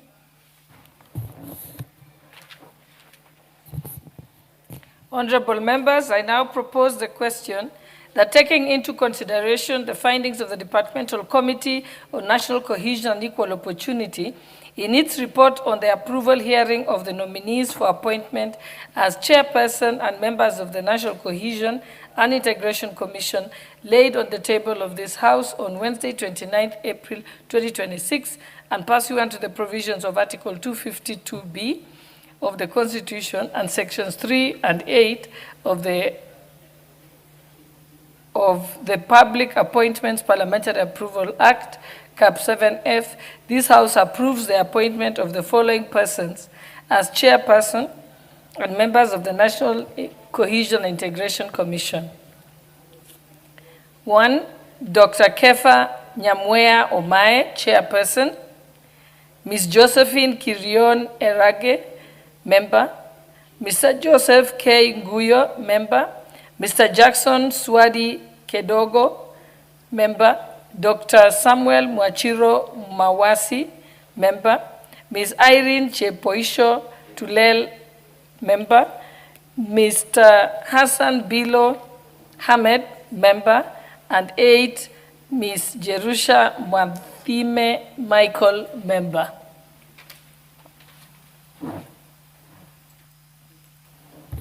Yes, Honorable Russell. Thank you very Those much. who want to contribute, please press the intervention button. Thank you very much, Madam Speaker. Madam Speaker, I rise to support these nominations. And I want to thank the committee for this report. Reading through the report, what points out directly to why this is a very important commission is the questions that the committee was able to put to the nominees. Madam Speaker, NCIC is like a referee in this country, or a lifeguard, if you may, if you are at a swimming pool. And they are the ones who watch over what this country does in terms of many things: political hygiene, in terms of our interaction, such as what we witnessed a few weeks ago when a young gentleman who is a legislator will stand before the head of his state to tell him, "I'm not afraid of you." So this particular commission, indeed, as the mover and the vice chair of this committee pointed out, this commission does not have those constitutional powers enjoyed by those other commissions. It is the time that this House must move with the speed, if indeed this commission is useful, to have it in the Constitution with many powers, including prosecutorial powers, to take individuals before the court of law. Madam Speaker, other things like marginalization, social exclusion, ethnic mobilization, are many things that this commission must look at if Kenya should remain a unitary state that accommodates all of us across the different shades, the different regions, and also the different political formations and ideological persuasions. Honorable Speaker, reading through the resumes of all these nominees, I think there's one thing that is in common, that almost all of them have had a situation where they are either interlocutors in conflict or they have witnessed a situation of conflict. The chairman nominee is a member of the church, or for that matter is a bishop. He's succeeding Bishop Kobia, who was the immediate former chairman. So we would expect that without fear that is from the church, to enforce, to come out forcefully, to point out issues that do not stand for our Constitution, or they don't stand within the laws of the land. Madam Speaker, there are other nominees who are in the report. They have been members of the county assemblies, people who have worked at the grassroots with the common man and woman to make the communities or the society and Kenya a better place. They have better fundamental understanding of what makes Kenya ticks and also what makes Kenya ache. Madam Speaker, in terms of even education, what I must really confess is all of them, in terms of the educational qualification that is prescribed by the Act, they all meet those criteria. There are questions which have been put to these individuals on the issue of hate speech, on the issue of conflict of interest, and also if they can come out and defend a situation where they feel a particular issue does not stand well or is in keeping with what the national cohesion really stands for as an institution. And I believe most of them have ably answered those questions. Madam Speaker, in another 1 year's time, we are heading to an election, a general election for that matter. And it is during election time where most of the questions that have been put to these nominees are likely to arise. This commission has its job cut out, and they must stand on their 2 feet to protect this country. This country is bigger than all of us, bigger than politicians, bigger than anybody. And they should be unafraid to carry out their duties. Indeed, they work under the Ministry of Interior in one way or another because of enforcement powers. But that does not make them mute to when they find that even the Ministry of Interior is not doing its rightful, constitutional, and responsibilities. With those remarks, Madam Speaker, I beg to support, and ask the House to support, and also in terms of funding. The chairman has said that if we must give teeth to this particular institution, then they must be well funded to act within their powers so that they can make this country a better place for all of us and also for the future generation. With those remarks, I beg to support. Thank you, Honorable Speaker.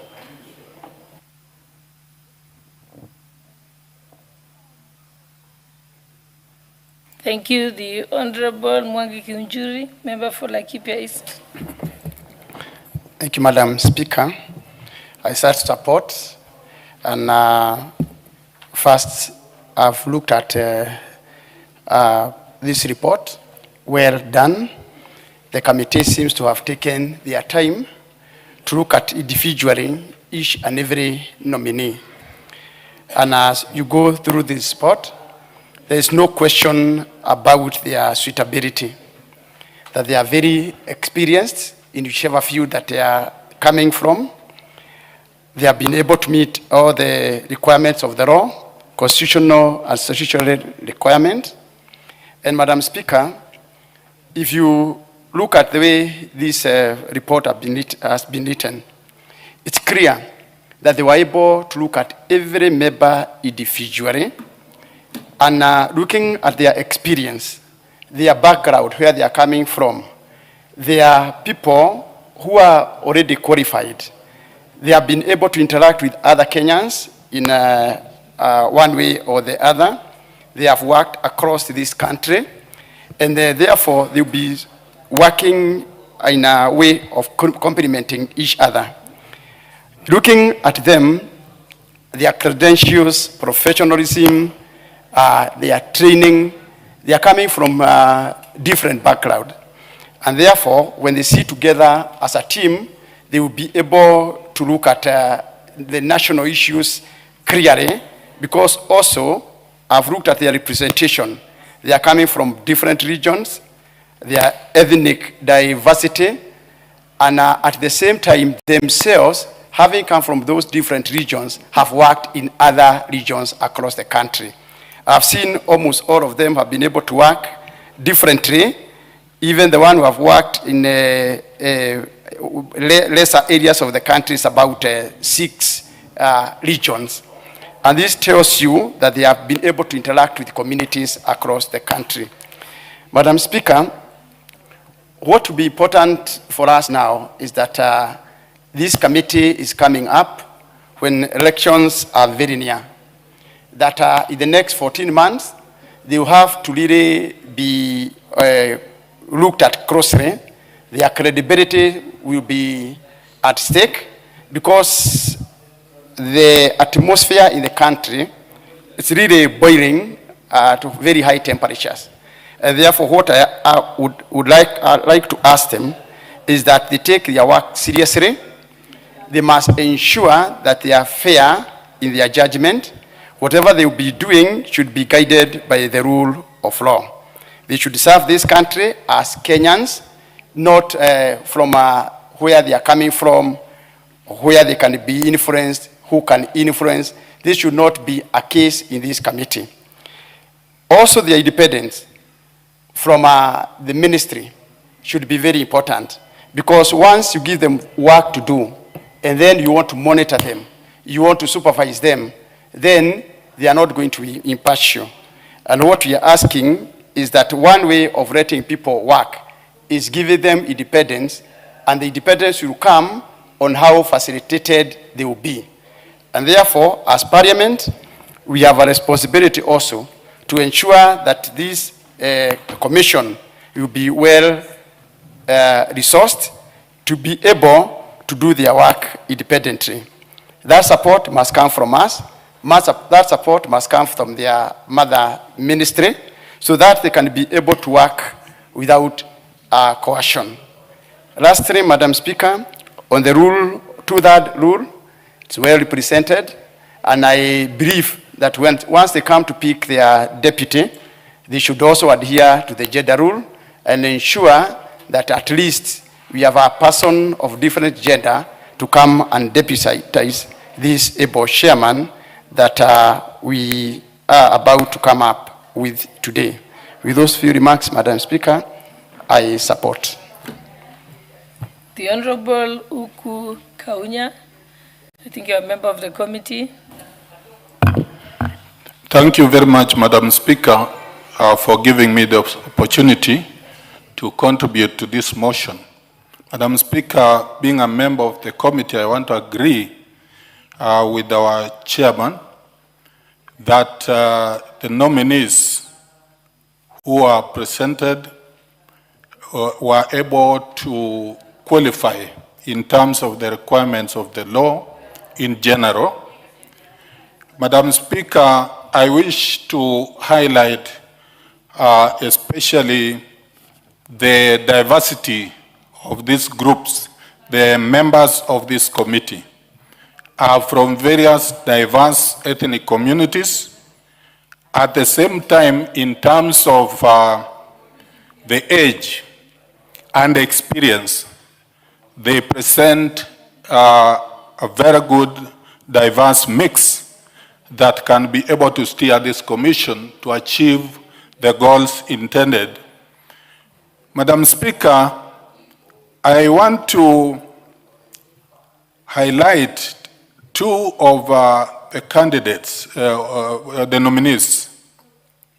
One, Jackson Swadi Kedogo. Madam Speaker, impressed us a great deal because this is a case of a nominee whose background, especially the social background set up in a family, he had a lot of difficulties in education, but he was able to work through and eventually managed to get a degree at the later years. Madam Speaker, but the interesting bit about this particular nominee, he has vast experience in public management, spanning over 30 years, but at the same time, he is a mix of what a real Kenyan should be. He hails from Vihiga County. where he was a leader by election. He was in Nairobi, he became a councillor, he was elected in Nairobi. And later, he went and served in Nandi as an MCA for 2 terms. A very interesting mix. This is a real Kenyan for 2 terms. So this particular candidate has a vast experience, especially where he hails from, is near the border of Nandi and Vihiga. And this is an area which has a lot of, is prone to a lot of conflict, especially with cattle rustling. He demonstrated to us, the nominee demonstrated that he played a key role in some of those conflicts.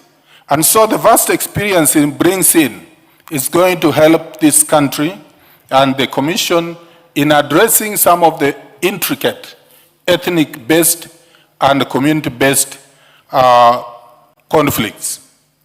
Madam Speaker, one of the other candidates that, or nominees for that matter, is Teresia Jerusha Mwadhime Michael. This is a young nominee of about 32 years of age, an advocate of the High Court of Kenya, with the vast experience even with that age.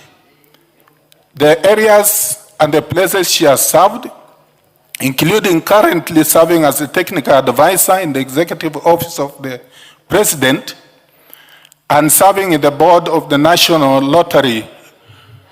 Madam Speaker, this particular nominee impressed the members. The vast experience, especially on the knowledge of constitutional law and areas legal. This particular nominee will be very useful in guiding this commission, especially on areas related to law, particularly aware, Madam Speaker, that the National Cohesion and Integration Act is in this House and undergoing the amendment so that we can make it better for the Commission to perform. Madam Speaker, I want to also indicate that the Commission, the greatest clients to the Commission are members of Parliament and political leaders. And indeed, the Commission, with the amendment of the law, will have more teeth. But I wish to emphasize the work of the Commission should be a lot more preventive. And therefore, we urge the nominees who have been presented for approval in this House to go in with vigor, especially now that we are facing the election in the coming 1 year. Madam Speaker, I want to emphasize one point, that we as clients also have a role to ensure that the national integration and cohesion is maintained. The Commission in itself cannot manage unless we as leaders also will behave responsibly. Madam Speaker, I'm saying that because, as you are aware, it is in this House and it is before your office that I have a statement, for example, concerning a member of this House, a honorable member, who on the 12th of February alleged, while the Minister for Interior was here, alleged that a division belonging to a constituency, Teso North, which is my constituency, be transferred, including myself, Madam Speaker, as a member of Parliament. This member is her neighbor, Honorable Waluke. So when members raise issues which are conflictual in the public and which have no legal basis, that becomes hate speech.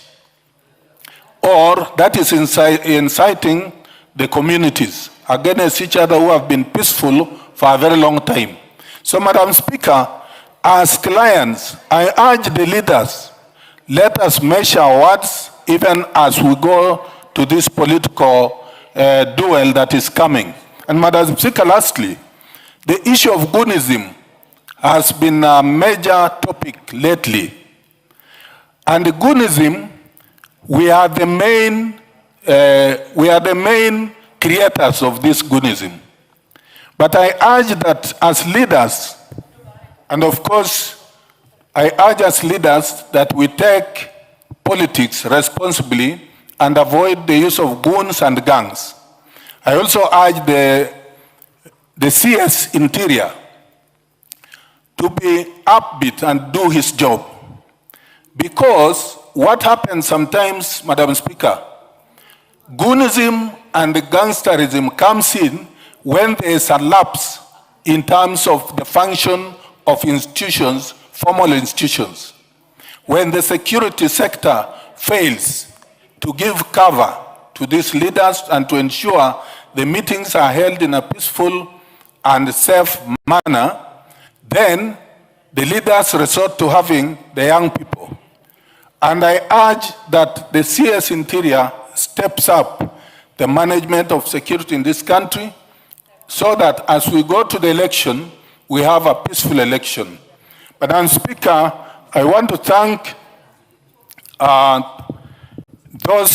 the members of this committee who worked tirelessly, and I want to thank this House for supporting the proposed nominees so that they are approved, they are up to the task. I thank you and I support Madam Speaker.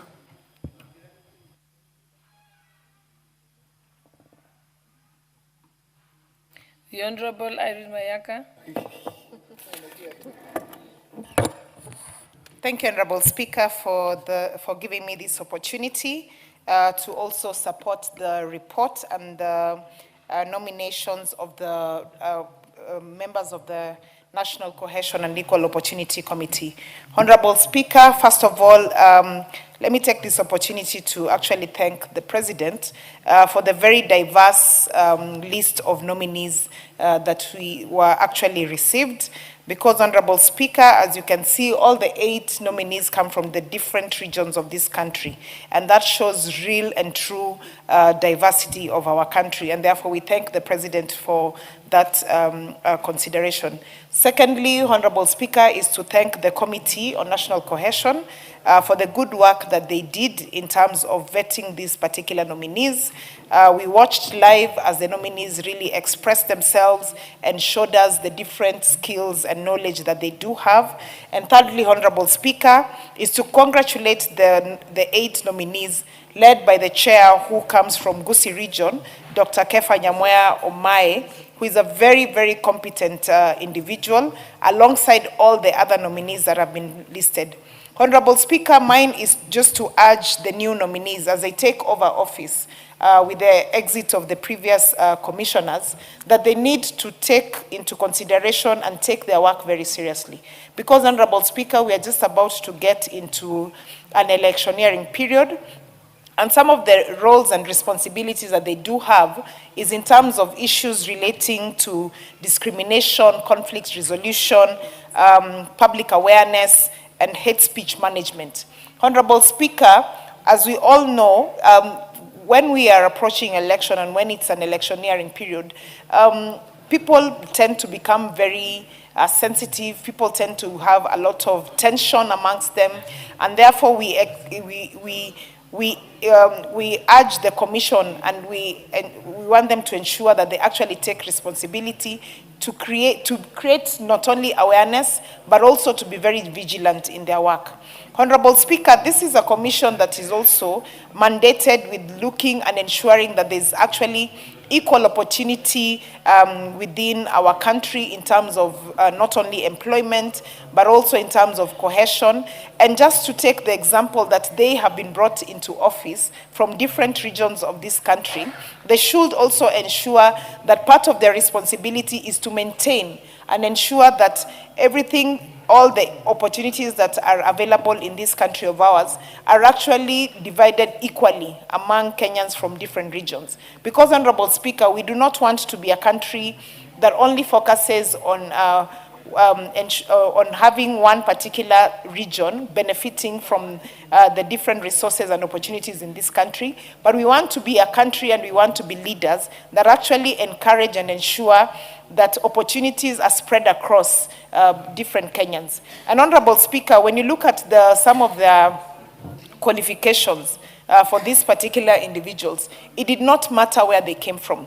They all did go to school. They all got very competent qualifications. They've all worked in different areas of this country where they've had a fantastic experience. And so I want to believe that given their diversity and given their experience, given their suitability, that they will take this role very seriously and show us a very good example. And therefore, Honorable Speaker, I want to just take this opportunity to, in summary, congratulate the new nominees, assure them of their support once this House does approve them and they get into office, and to also urge them to ensure that they take their work and do it with the utmost of diligence that really does go in line with the qualification that they have and the suitability that they have. With those few remarks, I support and I submit. Thank you, Honorable Speaker. Majority Leader. Thank you, Honorable Speaker. Honorable Speaker, I rise to support this motion. And first, let me say, Honorable Speaker, that this commission is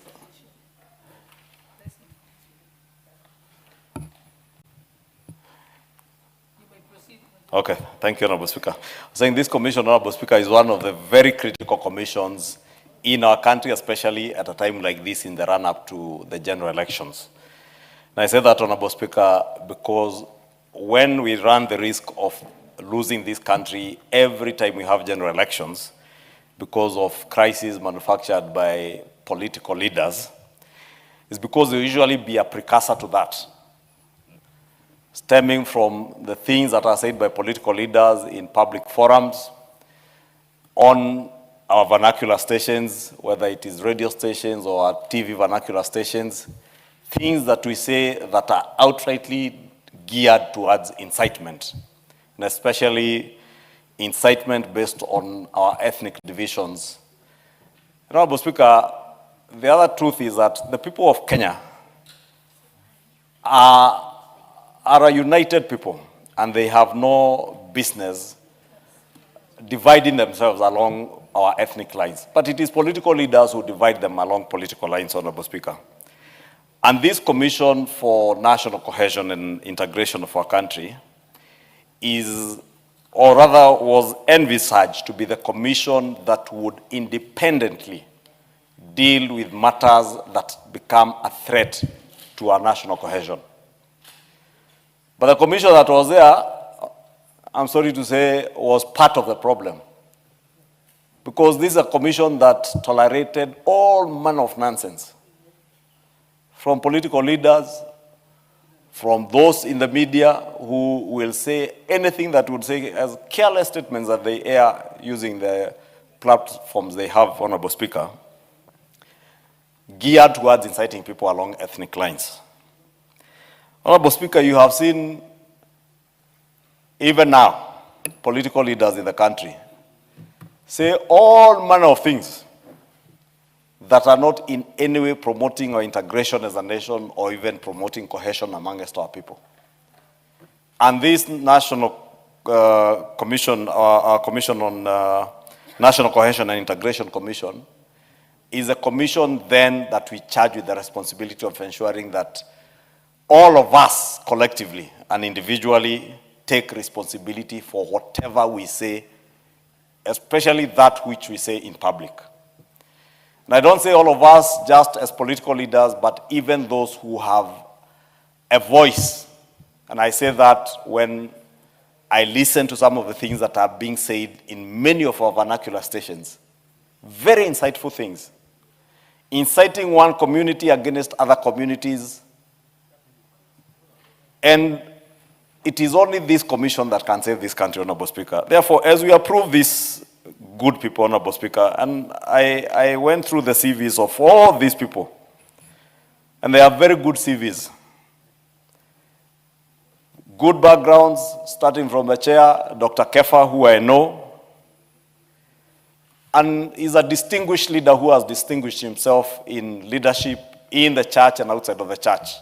And I want to tell Dr. Kefa Nyamweya that that distinguished leadership that he has shown in the church and elsewhere, his organizational skills in leadership, and that proven track record that he has shown, and I saw him during the vetting process, he belabored the point that he has a track record of interfaith peace building and mediation. How I pray that we will see that in action from Dr. Kefa as the chairman of the National Cohesion Commission. I know the commission that was there had issues. For instance, there was one young lady who was a commissioner there, but was actively involved in politics. Actively. And I know she thought that because her term was coming towards an end, and because she wants to run for political office, which I can assure her she will go nowhere, and she will lead nobody. Because she showed a lot of irresponsibility in the office that she held. And if you cannot hold a high office as that of a constitutional commission commissioner with the integrity that that office deserves, then the people of Kenya, and I'm sure the people of Murang'a County, are watching you and they know. You hold no integrity to hold any other office, including that of an elected member. Because first you respect the office that you hold before you seek another office. Today, I cannot say I want to hold another office, then I disregard the office that I'm holding today as a member of parliament and leader of majority.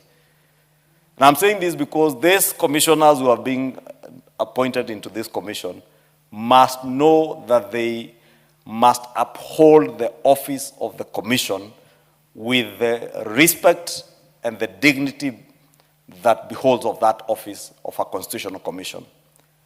They must not involve themselves in partisan politics. And what that commissioner from Murang'a was doing is wrong. And I'm told she would openly say, oh, I'm waiting for them to chase me away, so that I evoke public sympathy and get elected. Oh, and to you, we know you, and we know your conmanship, or conwomanship, if there's such a thing as conwomanship. But again, it also stems from the association of the people this commission was associating with. People who are clueless on leadership. People who thrive on spreading hatred. People who thrive on ethnic divisions. And I wondered if you are following someone who has no head himself, someone whose only avenue to leadership is spreading hatred, ethnic division, insulting other people. You insult from the president, the deputy president, let me not even mention myself. I have seen you move from, it's amazing, Honorable Speaker. I saw that character come into my constituency and saying, oh, Ishongo had said I cannot come here, I should not come here. I am here. Like a child. Then you move from there, you go to Honorable Amaua's constituency. You say Honorable Amaua should go and make tea for President Ruto in Sugoi. So wrong. Oh, Amaua had said I should not come here. I am here. The following day you go to Kitui, Mwingi West. With a straight face, you lie that the member from Mwingi West, Honorable CNN, sent me a text telling me, oh, don't come here with Kalonzo. Outright lies. And I wondered, when you lie in one center, don't you remember what you lied yesterday so that you don't tell the same lie in Mwingi or in Marago? Be decent, my friend. Have some sense of decency. At least when you lie, Don't lie with such a straight face. At times look down kidogo, a little bit, Honorable Speaker. Sorry for mixing languages. But you know, I'm saying that because I saw now a commissioner of NCIC borrow the same culture of lies, selling ethnic hatred, imagining that that will gain you an opportunity to lead people. You will lead nobody. And you can never lead anywhere if all you thrive on is hatred. We desire to be a cohesive and integrated society as the people of Kenya. That is why in 2010, when we enacted our constitution, we formed a national commission on national cohesion and integration, because it was the desire of the people of Kenya that they wanted to live together harmoniously as people of one nation, our motherland, Kenya. Nobody desired to be pointed fingers to as that a person who coming from this or that region. Today, Honorable Speaker, we have such a short memory. Some of us now want to take us back those many years. And I saw somebody saying that what became of our nation in 2007 led us to the birth of a new constitution in 2010 and the birth of such commissions as the National Cohesion and Integration Commission. Because we wanted to put a stop to that culture where communities would rise one against the other and have such a cohesive and integrated nation that any person, any Kenyan could live anywhere within the boundaries of Kenya and feel safe, own property, work, and live with other Kenyans as one people. I am certain, Honorable Speaker, and I have no doubt in my mind that the people of Kenya, the great people of Kenya, read through each one of us as leaders, and they know those who do not mean well for us. They know that those who are selling hatred, those who are selling ethnic division, those whose only agenda is to hurl insults from one village to another, one rally to another, people who have no agenda, people who have no vision, who have no policy proposition on how to move our country forward, and all they can sell is hatred, the people of Kenya can read through them and they know they will go nowhere. And that is why I repeat, they will go nowhere, they will lead nothing, they will lead no one and lead nothing and nowhere. Honorable Speaker, the blend of this commission is a very good blend. We have young people in the commission, we have slightly middle-aged people, and we have older commissioners who are coming in as members of this commission. And the regional balance also is very good, Honorable Speaker. You can see we have people from Nyanza, we have people from Northeastern, we have people from the coastal parts of Kenya, we have people from the central part of Kenya, people from Eastern Kenya. Therefore, it's a good blend. And this good blend of commissioners tells us that we have an opportunity, or they have an opportunity, to build a commission that will also help the nation to remain cohesive and build proper national cohesion. And they can only do that if they take their work seriously, hold no bars, and spare nobody. Nobody. Because there's nobody who is above the law, including Kimani Ichung'wah.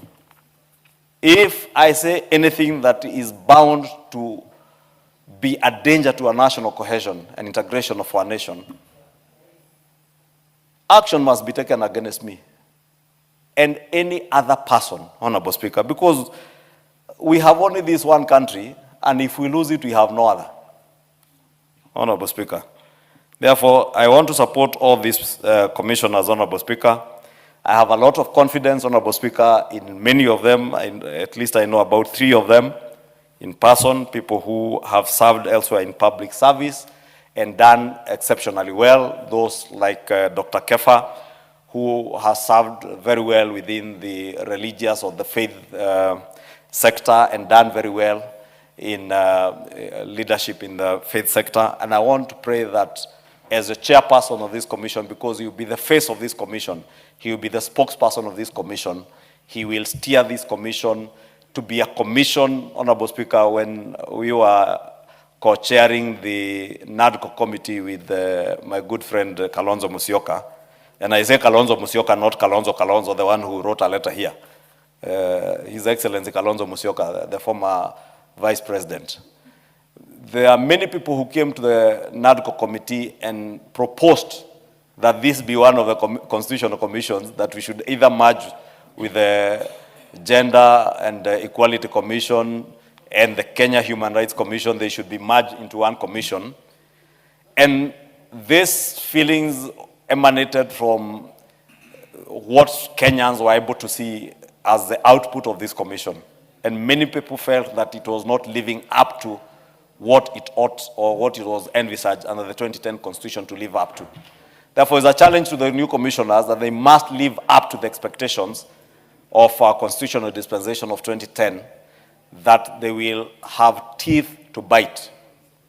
And as much as they don't have prosecutorial powers, they have powers to summon people and recommend prosecution to the DPP and those who defy them, like that ethnic bigot and criminal who was defying them. They must be able to relay that to the district DCI and the IG of police to arrest and take them before the commission to answer to the accusations that may have been leveled against them. Honorable Speaker, also for many of us as political leaders, let us be cautious of what we say in public. Let us know when you incite people, you will not be there when those people are fighting. But you also not be safe. So let us be cautious when we are selling hatred. And if you have nothing else to sell other than hatred, please, you can look for something else to do other than look for political leadership. But there are so many ideas that you can sell to the people of Kenya. At least get an agenda or some idea on what you can sell. Whatever it is, other than hatred.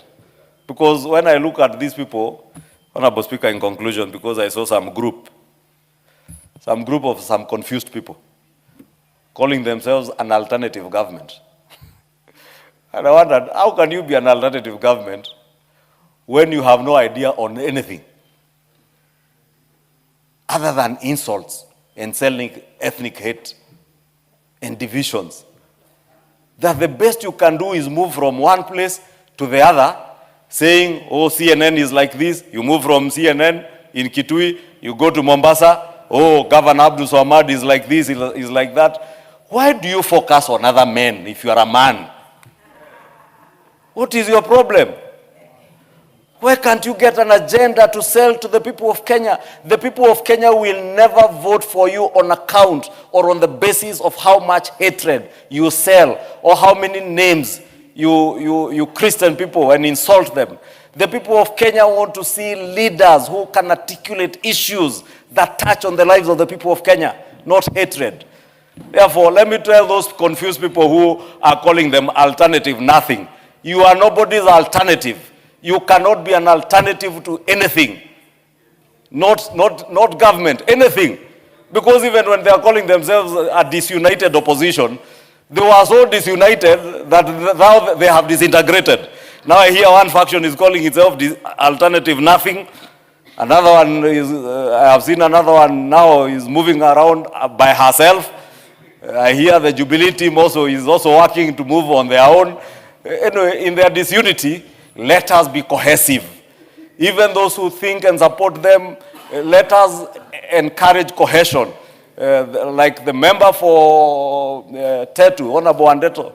Honorable Wandeto is a very good man.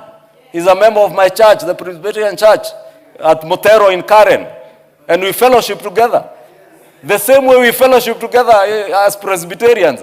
I want to see the Honorable Wandeto and myself sharing platforms, talking about how to move Kenya forward, not how to sell hatred. And thank you, Honorable Wandeto, because Honorable Wandeto has never been seen anywhere selling hatred or selling ethnic hate. And when he sits in the chamber, he sits to articulate issues that touch on the people of Kenya.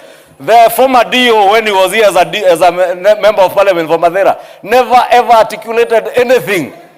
Zero, nothing. He never articulated anything. That's why even today he cannot articulate anything anywhere. When he served as a deputy president, he knew nothing of how government works.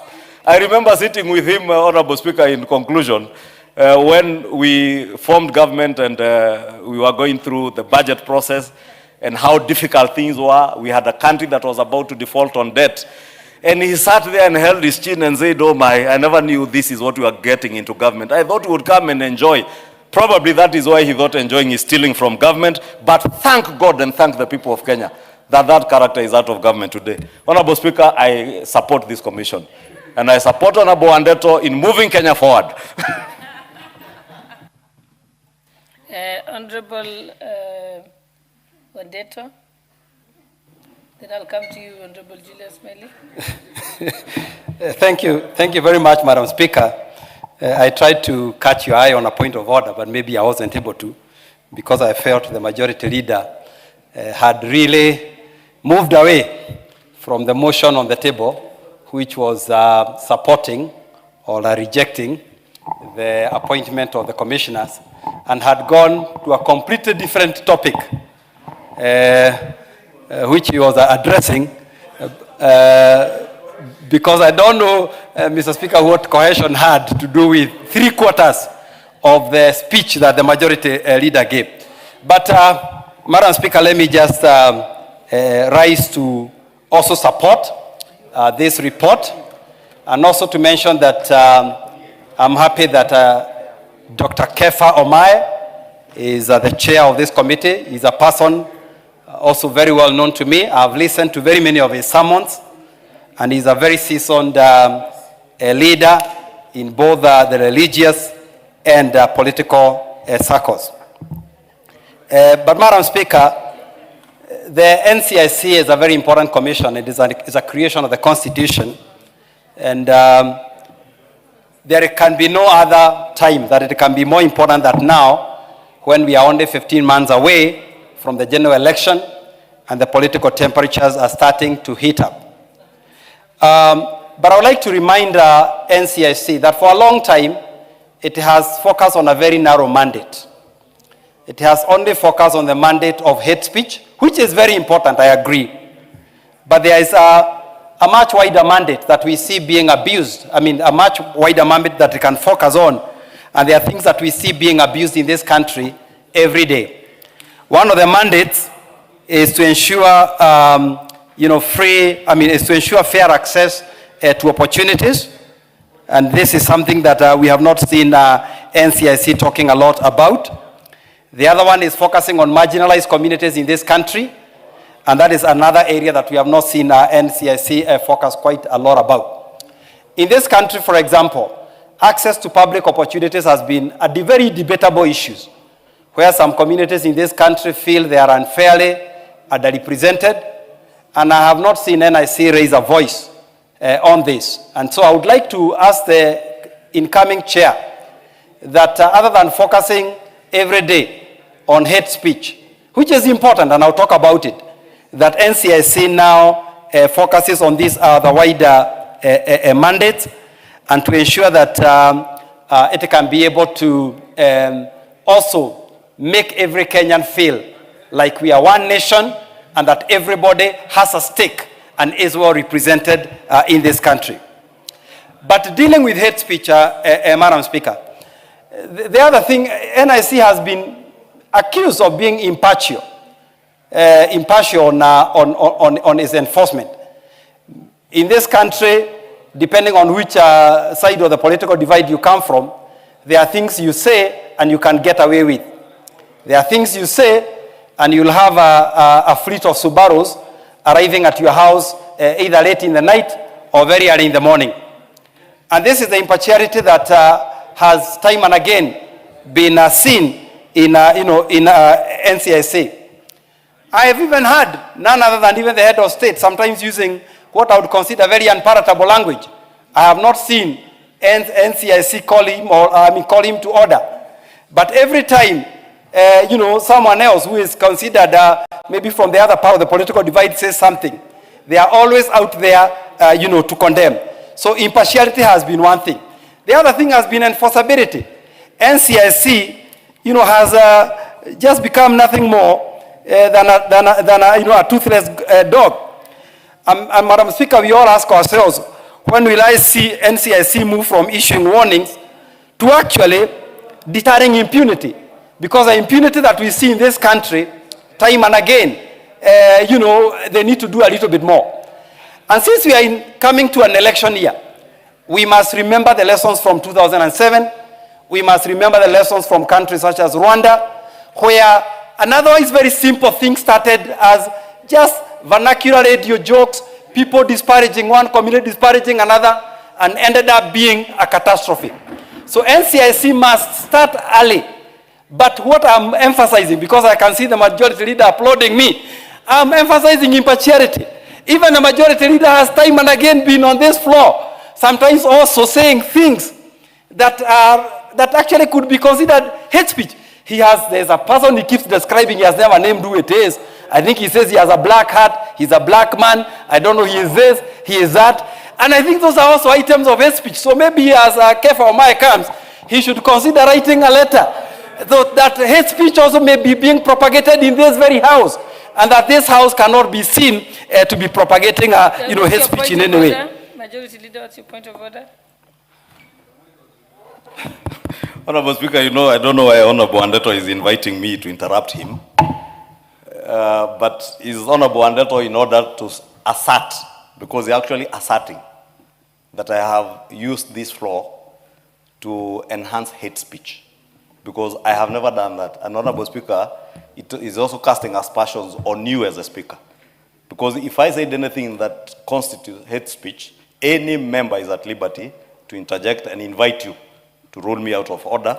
Therefore, I would want Honorable Wandeto to substantiate at what point I have said anything that constitutes hate speech. And if he cannot, he should apologize and withdraw that statement. Because I may describe you as a person with a black hat, evil, but who is that person? Who have I described? It is true, there are people with a very black heart, dark soul, murderous culture. Those are facts, and they are there and they live with us. Some might even be political leaders propagating hate speech and propagating ethnic hatred and division. So long as I have not mentioned anyone by name, Honorable Speaker, Honorable Wandeto cannot assert what he was asserting and he actually asserted it like it's a statement of fact. So again, in line with our standing orders on statement of fact, unless he can substantiate and quote from the Hansard, because everything we say here is on Hansard, Honorable Wandeto should withdraw that statement or reference to me as propagating hate speech. I do not. I am one leader who is very cautious of what I say, especially things that can cause what Honorable Wandeto is saying, things that happened to this country in 2007. And I agree with him, that's why I was applauding him by foot thumping, because what he was saying, it is true. It is the small things we say on vernacular stations.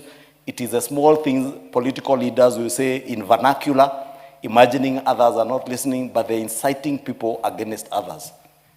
And he knows those who say that, and he knows I have never said anything to incite one community against others. Honorable Speaker, I would beg your direction that if Honorable Wandeto will not withdraw that reference to me as having propagated hate speech, he must be forced to substantiate by providing the Hansard of where that hate speech is. Honorable Wandeto, proceed. Thank you, Madam Speaker. And also thank you for ruling that there is nothing untoward that I've said. I have not ruled on anything. Because you did not give me any directions, Madam Speaker. That was a point of order. I'm now listening to you. You continue with your submission. Thank you, Madam Speaker. So, Madam Speaker, what I'm saying is that in this very house, if I can just now maybe put it generally, we must be careful also about the words that we use. We are all Kenyans, black, white, blue. Nobody knows the color of our hearts, because you may need to conduct a surgery to really determine the color of one's heart. So I think that is the point at which I was coming, and I would like to encourage the majority leader not to use some words black men, because first of all, we are, when you say a dark man, with a dark hat or a black hat, Madam Speaker, we are Africans, and the black and dark color are very dear to us. So whenever you describe us in any other terms, we start wondering, how you are addressing us, because, and as Africans, we've been accused. Many people out there in the world don't like our color, and our color sometimes has been associated with evil and things like that. So I would encourage the majority leader that in future, should he wish to describe whoever he would like to describe, maybe he can use terms that are African, because it is very un-African to really use our color and, and things like that. But Madam Speaker, if I may now just conclude. We have seen the political temperatures rising, like we have seen in the country. And I can say that none of sides of the political divide is innocent in this exchange. We are seeing a lot of harder and harder words being used against each other. And what we want to call upon the NCIC is that start early and have some teeth to bite. Don't just summon people, don't just write letters. Let us see NCIC taking real action. Let us see NCIC becoming an actual tool that we know can deter hate speech, that can deter ethnic tensions, that can deter some of these things that have happened to other countries. The reason we created this institution in our constitution is because we had learnings from others and would not want to be able to see ourselves moving in this direction. So I rise to support the appointment of the commissioners. Again, I agree with the majority leader that in this country, again, some of the commissions seems to be overlapping. And maybe this may not be a debate for today, but every commission that has been appointed in this country must start showing their value. They take a lot of taxpayers' money. We keep some of these commissioners very, very well as a country. So they must demonstrate, their value to this country, the billions, the hundreds of millions or billions that we are giving these commissions every year. We must start seeing return on investment as a country or value for money, in terms of actual delivery of the mandates that they have been given. Otherwise, I rise to support, Madam Speaker, and wish Dr. Kefa Omae and his team all the best, especially as we move into the election year. Thank you. The Honorable Julius Meli. Thank you, Madam Speaker. Madam Speaker, I want to thank the National Cohesion and Integration Committee for a work well done. Madam Speaker, our Constitution is in Article 250. Actually came up with this, they came up with the National Integration Commission with an intention actually of holding the Republic as one. Honorable Speaker, we know that Kenya is a diverse country. It is one nation with diverse communities of various religious backgrounds, of various ethnicities. But all of them, we have one aspiration, one common accord, and we are moving together as a unified nation.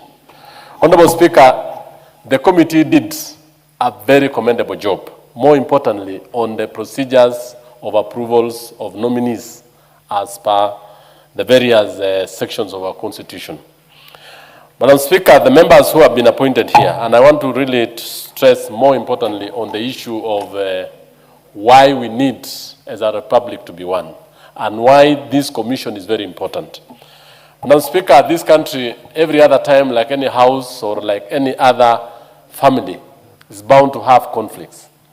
More essentially, as we move towards elections, like right now, there are a number of people who come out with a lot of utterances, with a lot of talk that can split this country. And that is why the drafters of our Constitution saw it right that we actually come up with this commission. And the choice of members of this commission is very important, that we have people of high integrity, people from all corners of this republic, and individuals of repute in terms of standing in society.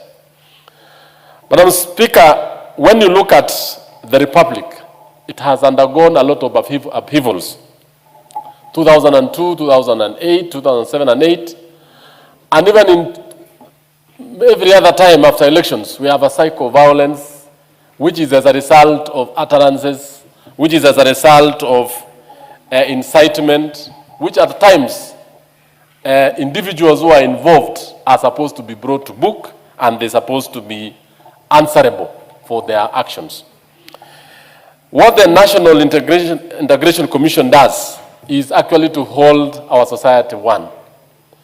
A number of leaders, more importantly politicians, at times put this country at risk. And I remember the former Vice President, the late Professor Joyce Saitoti, came up and said the Republic is more important than an individual. And that is why when members of the political class or members of a particular group make insightful statements, we need to take action against them, irrespective of their political standing in society. We need to make sure that the Republic or the nation state is united. And there are a number of symbols of national unity, Madam Speaker. One of it is the presidency.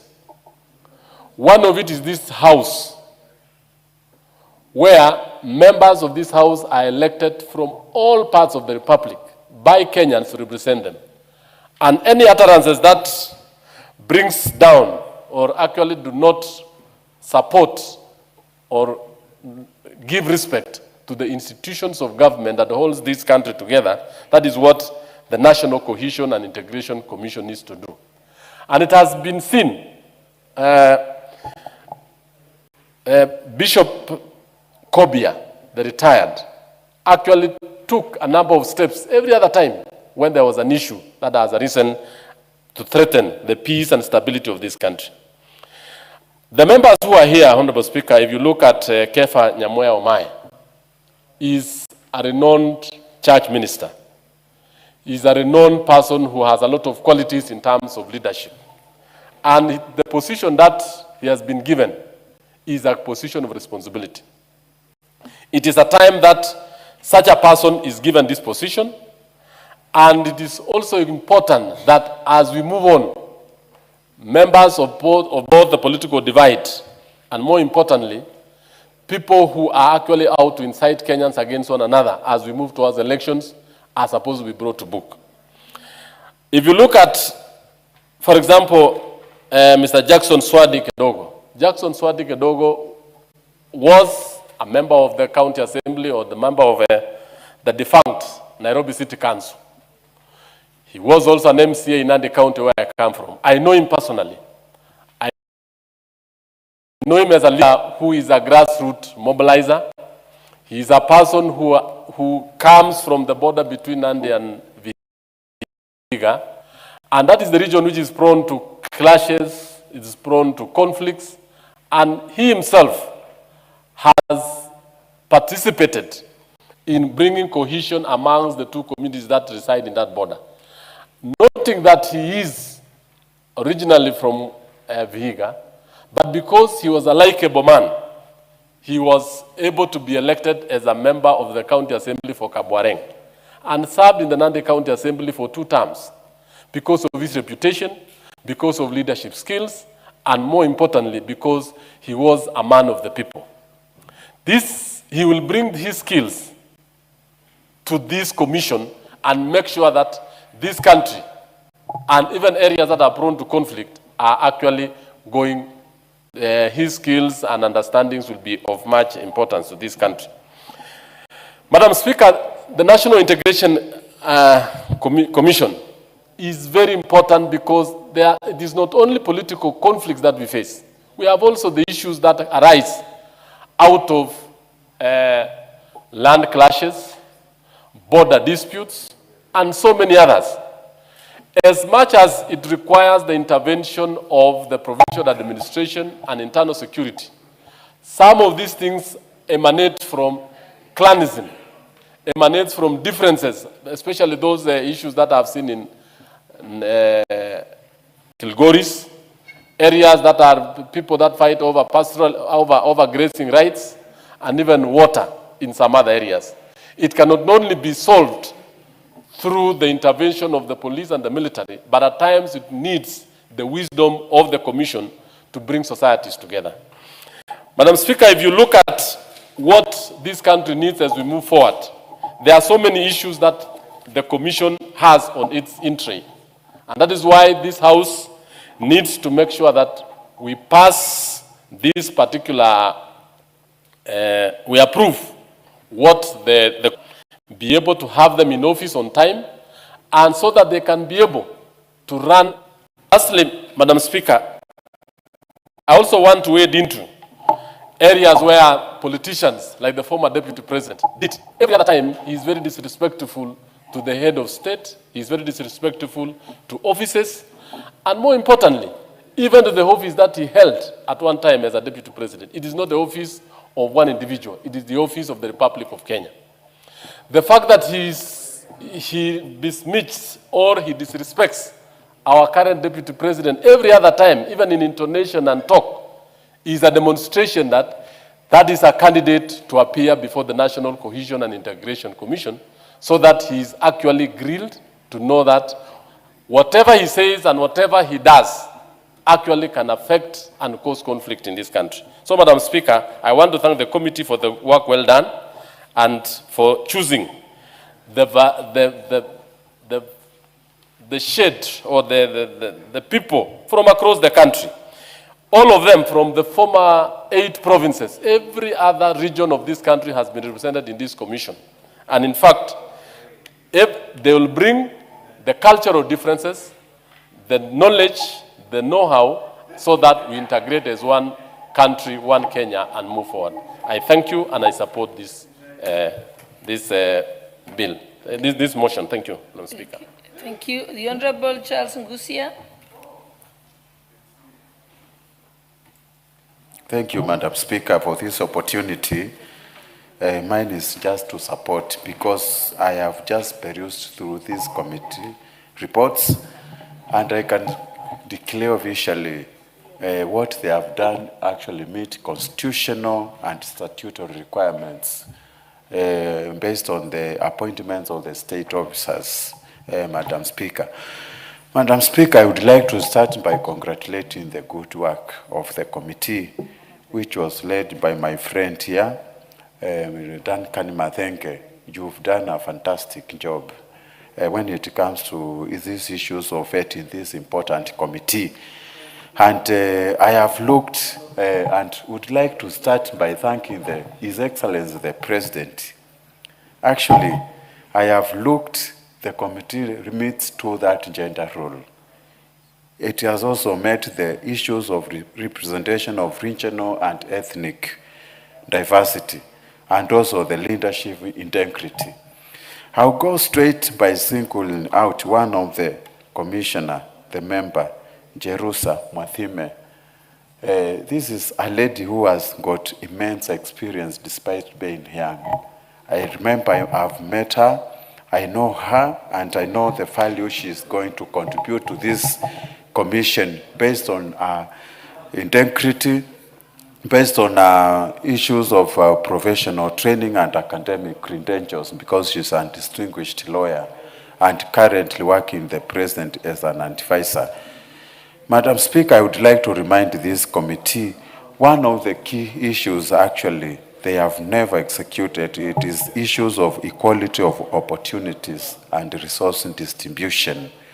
We would like to see them very actively advising the government, especially the president, when it comes to issues of resource distribution, which is a clear mandate as stipulated by the Constitution.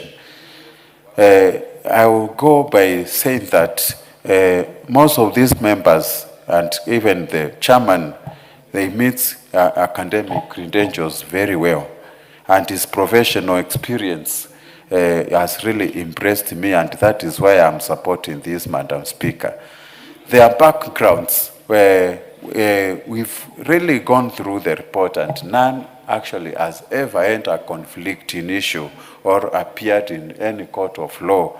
And I am sure we have elected people with competency and suitability to serve this commission, Madam Speaker. Madam Speaker, I'll be singling out the issue just arose recently in Mwingi, this week. We have been having border disputes, and it is high time for this committee actually to make sure they advise the Commission on Land to work together to ensure that boundaries disputes in this country are managed by promoting the national cohesion and agreeing very well, Madam Speaker. The issue of Kamba community being attacked by other pastoralists in the Tana River, this commission should play a big role in solving out these disputes, Madam Speaker. Otherwise, without laboring so much, the committee has followed constitutional and statutory guidelines in examining the suitability of this commission, and therefore I fully support and congratulate President again for appointing these people based on their ethnic and regional diversity. Thank you, Madam Speaker.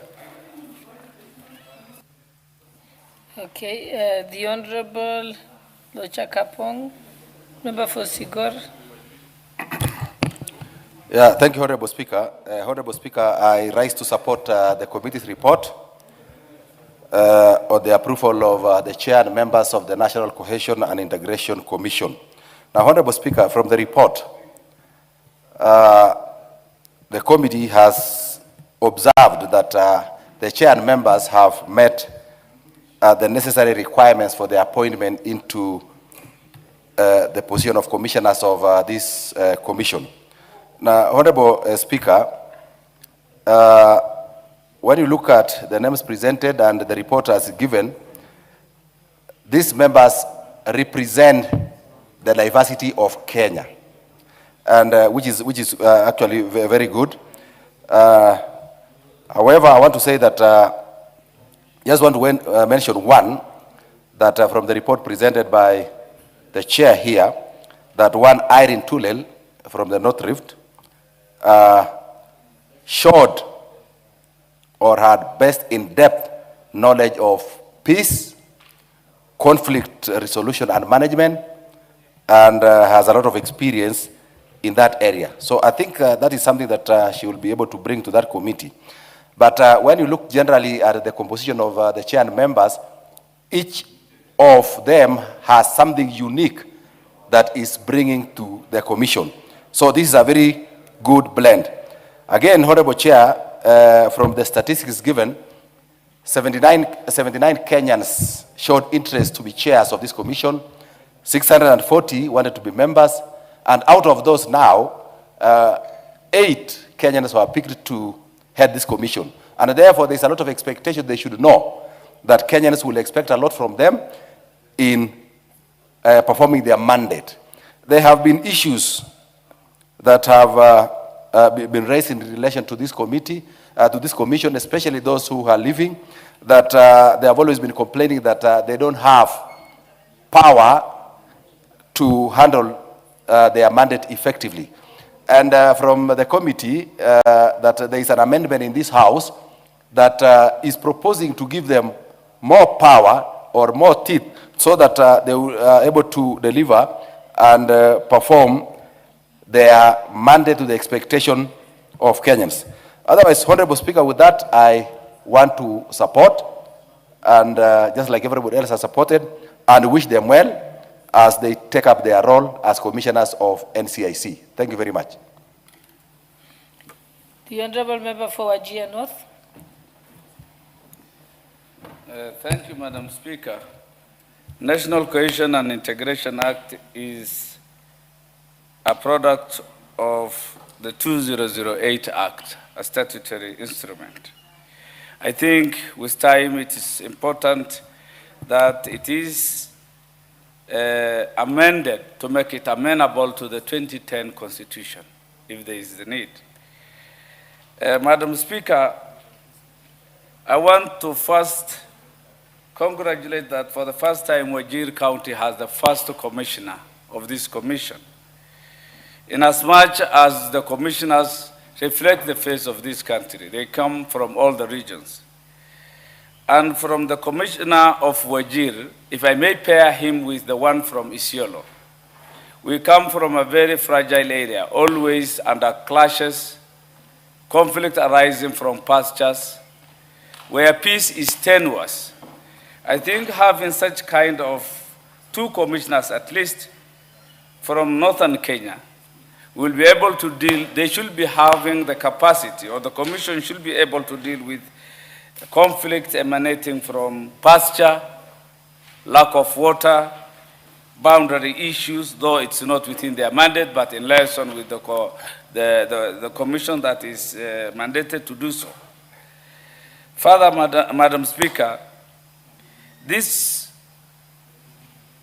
commission has very important role to make sure that they uphold the societal values of this country, to promote, to prevent discrimination, ethnic discrimination, promote national cohesion and harmony, and resolve conflicts as is required. But what has been happening, despite having people with flowery CVs, professors, doctors, people who have had experience in terms whose competence is not questionable, Kenyans have not been getting the results so required from this commission. They have had a knee-jerk reaction. They were reactive, only responding to outcries. You know what is happening between Garissa and Mwingi today. There are no mechanisms to forestall. There are no early warning systems.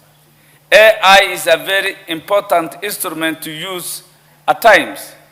This commission requires to employ modern tools to preempt the likelihood of such things happening. They should not be reactionary. Madam Speaker, they also need to mobilize for resources so that peace building around pasture conflict areas is enhanced. Madam Speaker, I know currently they come under the Ministry of Interior. There is need to make it independent. I know the mover himself has a bill in this House to make this commission a bit independent, to divorce it from Interior, and I congratulate him for that move. Madam Speaker, there is need to give it an enforcement muscle so that they can deal with culprits, perpetrators of hate, those people who are always spoiling the cohesion of this nation. There is need to give them some prosecutorial role. They don't have to be at the mercy of other agencies, because the more they rely on other institutions, this country can burn in seconds, Madam Speaker. There is need to improve this institution, to make it a very strong, formidable, reliable, and result-oriented institution without making it an institution that's always crying for help. What causes most of this cohesion, discrimination, and these conflicts in the country is based on inequity. Kenyans are not enjoying equity or even development across the country. Some areas have been marginalized. There is inequity in employment. All this must be handled holistically if we are to make sure that we are bonded and cohesive and move together as one body, one community, a Kenyan community. Madam Speaker, we also need to enhance or improve on the maturity of our democracy. Politicians are the main source of the problem. Politicians are those who speak careless at every place, funerals, any public rally. If politicians can set the pace and be exemplary, the rest of Kenyans can follow. It is we from this House and outside, those who are aspiring to take our seats properly, who are the source of most of the hate speeches we are trying to discuss. If that can at least be condensed and handled well, I believe we will have a cohesive country. I want also to at least ask these 8 commissioners, now that they have the best of CVs, that they showcase their importance and their results to this country and the institution. With those few remarks, I support the report of the committee. Last, we have the Honorable Member for Sirisia. Thank you very much, Madam Speaker, for giving me chance also to support this bill. I rise to support the bill, Madam Speaker, because it is so important to this country, Madam Speaker. Madam Speaker, I remember 2007, very many people died, Madam Speaker, before the new Constitution 2010 came in place. Madam Speaker, I want to congratulate the Committee of National Cohesion to come up with this bill that is going to protect Kenyans from being coerced on other things that are not correct. Madam Speaker, the Commission mostly has been commissioned because of maybe most of the politicians we are reckless in a way sometimes, Madam Speaker, either inciting people, communities, and that is how it happened 2007. Madam Speaker, this commission, as we speak, it should be independent. It should be linked from the office of the Minister of Interior. Madam Speaker, from 2010, Constitution, Madam Speaker, allowed that every commission that is appointed should be independent. And therefore, Madam Speaker, this commission should operate independently and should be given its own budget to operate, Madam Speaker. Madam Speaker, it will make some of us politicians, I had my colleague, the Honorable Kaunya, there complaining about land issues, Jangara, and I wish Honorable Kaunya was here, Madam Speaker, because we have invited the Minister for Interior to come to the scene or to the division that was cassetted in my constituency, Madam Speaker. And that was the provocation that brought all these problems that we are complaining between me and the Honorable Kaunya, Madam Speaker. Madam Speaker, Jangara is in my constituency because when they process, they want to get a title deed. The board is in Sirisia, the land board, and then after there they go to Bungoma to take a title deed. Madam Speaker, Busia is a county like Bungoma. And most of the time, Madam Speaker, for all these years, the people of Jangara have been ignored. It was a no man's land, Madam Speaker, because of the dispute that has been there all along. And now, when Mr. Osia, who was working in the office of the president, cassetted this, the Jangara to be a division in Busia, that was the provocation of the essence, Madam Speaker. And I want to tell my colleague that Jangara is in Sirisia, and the Minister of Interior, Madam Speaker, should move with speed to come and settle this, Madam Speaker, because we don't want to be blamed that, oh, Waluke is inciting people, and I blame that Kaunya is inciting people. Madam Speaker, we don't want our people to fight. We are a community that has held peace for very many years, for a very long time, and our peace should continue, Our people should love each other, remain like that, the way, because we have intermarried, and we should continue even producing mixed children, Tesos and Luyas, Madam Speaker. So I support this commission. And some of the problems that we are talking here, Madam Speaker, the commission is going to help. And it happened that I know some of the commissioners, the three commissioners, I know them. This is a good commission. The appointment was selected, and it is the face of the country, Madam Speaker, because when you go through the names, you can see that it is the face of Kenya.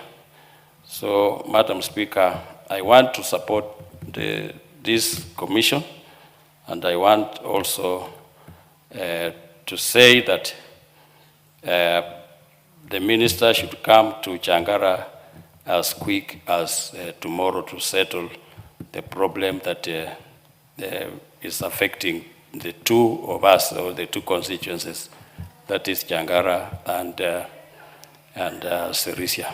I support. Thank you very much, Madam Speaker. Thank you. The Honourable Member for Marakwet West. Thank you, Honourable Speaker. Honourable Speaker, I rise from the onset to support this motion on the approval hearings of nominees for appointment to the position of chairperson and members of the National Cohesion and Integration Commission. Honourable Speaker, this is a very important commission in this country.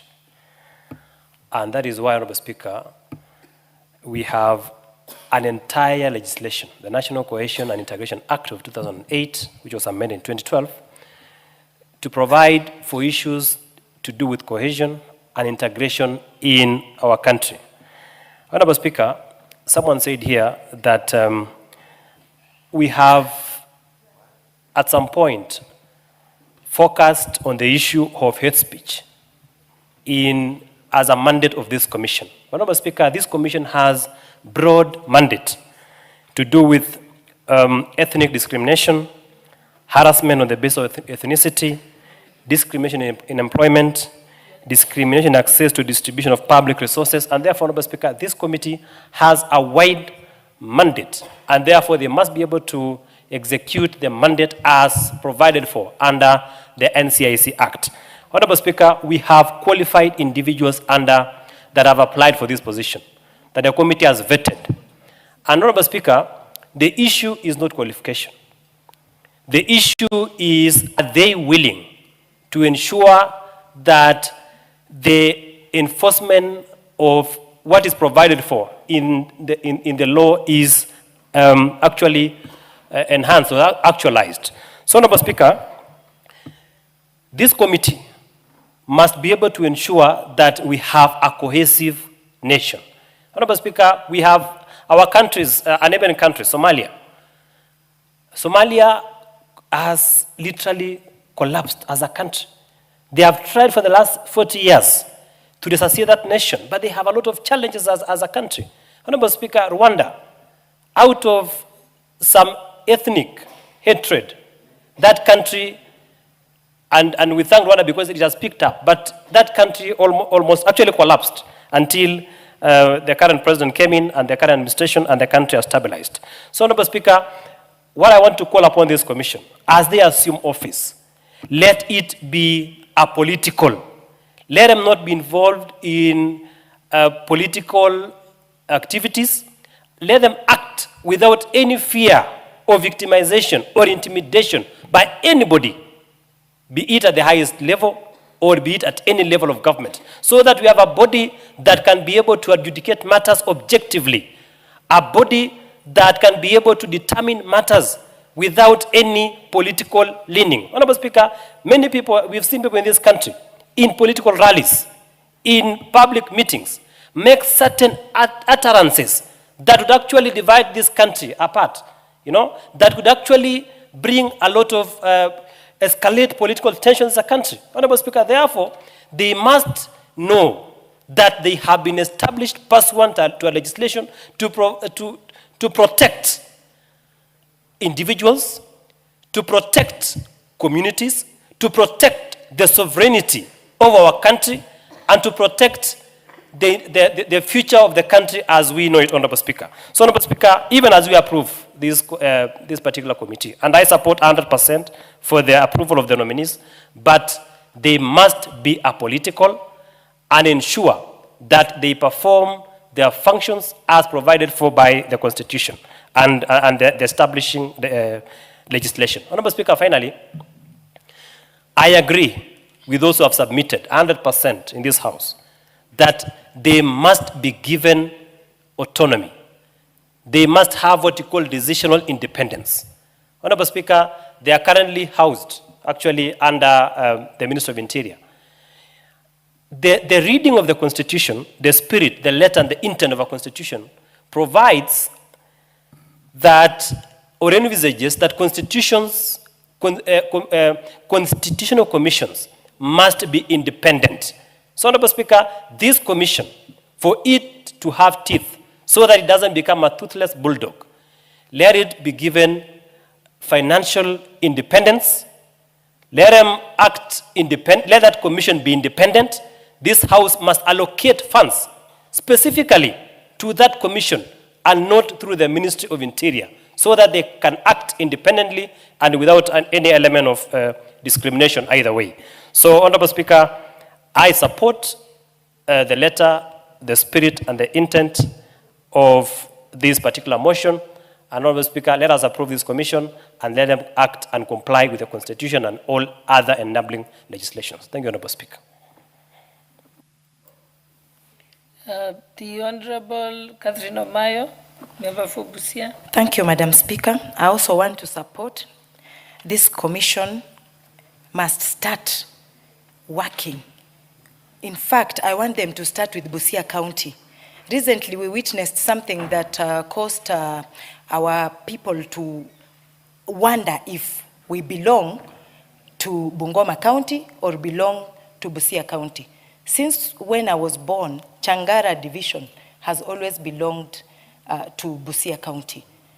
You find Changara in Teso North, but my colleague, Honorable Waluke, has been causing confusion by encroaching into our land and purporting that Changara Division, the people who have settled there, have no MP or have no leader. He wants to be their leader, which has brought a lot of conflict between our Teso North settlers versus, is it Sirisia constituency that is in Bungoma. Actually, the two places are like neighboring each other, Busia County versus Bungoma County, but on that particular boundary, Changara. So we want IEBC to come in first and start by settling our people. But I know Changara belongs to Busia constituency. He has been coming in just to get voters from Busia side to go and add his numbers on the other side.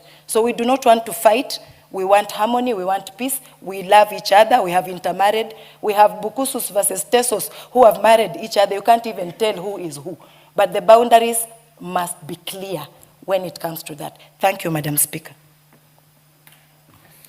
The Honorable Wilford Fosowundo. Thank you, Honorable Speaker. Let me also take this opportunity to sincerely thank the Committee on Equal Opportunities, National Committee on National Cohesion and Equal Opportunity for its thorough job in vetting the nominees for the National Cohesion and Integration Commission. And these nominees are Dr. Kefa Nyamwea Omae as chairperson, M.S. Josephine Kirior Eragae, Joseph K. Nguyo, Jackson Swadi Kedogo, Dr. Samuel Mwachiro Mawasi, Irene Chepoisho Tulel, Hassan Bilo Ahmed, and Jerusha Mwatime Michael. Honorable Speaker, for just historical context, this National Commission, National Cohesion and Integration Commission, arose out of the mayhem of the 2007-2008 election violence. Both the Kriegler Commission report, which was called Independent Review Commission report, Waki Commission report, in their various reports, plus other civil societies, like the one that produced and the title Precipice to Disaster, they all pointed towards ethnic mobilization for political expedience as the cause of the mayhem. So out of the wisdom of the very many recommendations of those commissions, it became important that we must have a commission that for all it takes, even if it just becomes a scarecrow, as it has always been all since it was formed, at least it can put checks and balances on our loose mouth, so to speak, on outrageous and sensitive statements that we make in political rallies that incite animosity, hatred, disrespect, and disrepute to the various political players. So, Honorable Speaker, then secondly, obviously, when the bill was drafted, it gave the commission under Section 25 of the National Commission and Integration Act, number 12-2008, a wide range of mandate and functions. You ask any typical Kenyan, that they will tell you all the past commissions have only concentrated or narrowed down on a very minor aspect of their mandate, that is hate speech.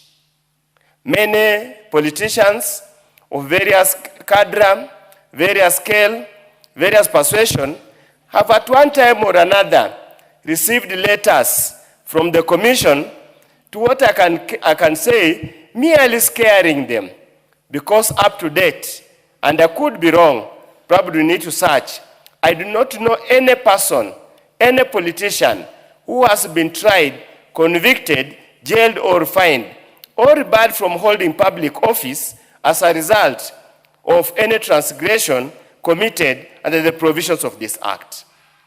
I therefore, as I stand here today, call upon the commission, this new commission, under the chair, Dr. Kefa Nyamwae Omae, do not just be seat warmers in your term in the office, but we want to see you, we want to feel you, we want you to scare us sufficiently enough to avoid us from making hate speeches and discriminatory statements that literally can cause this country to implode.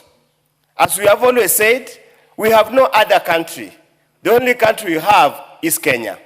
When Kenya implodes, when Kenya burns, as it did in 2007, 2008, Honorable Speaker, all of us will suffer.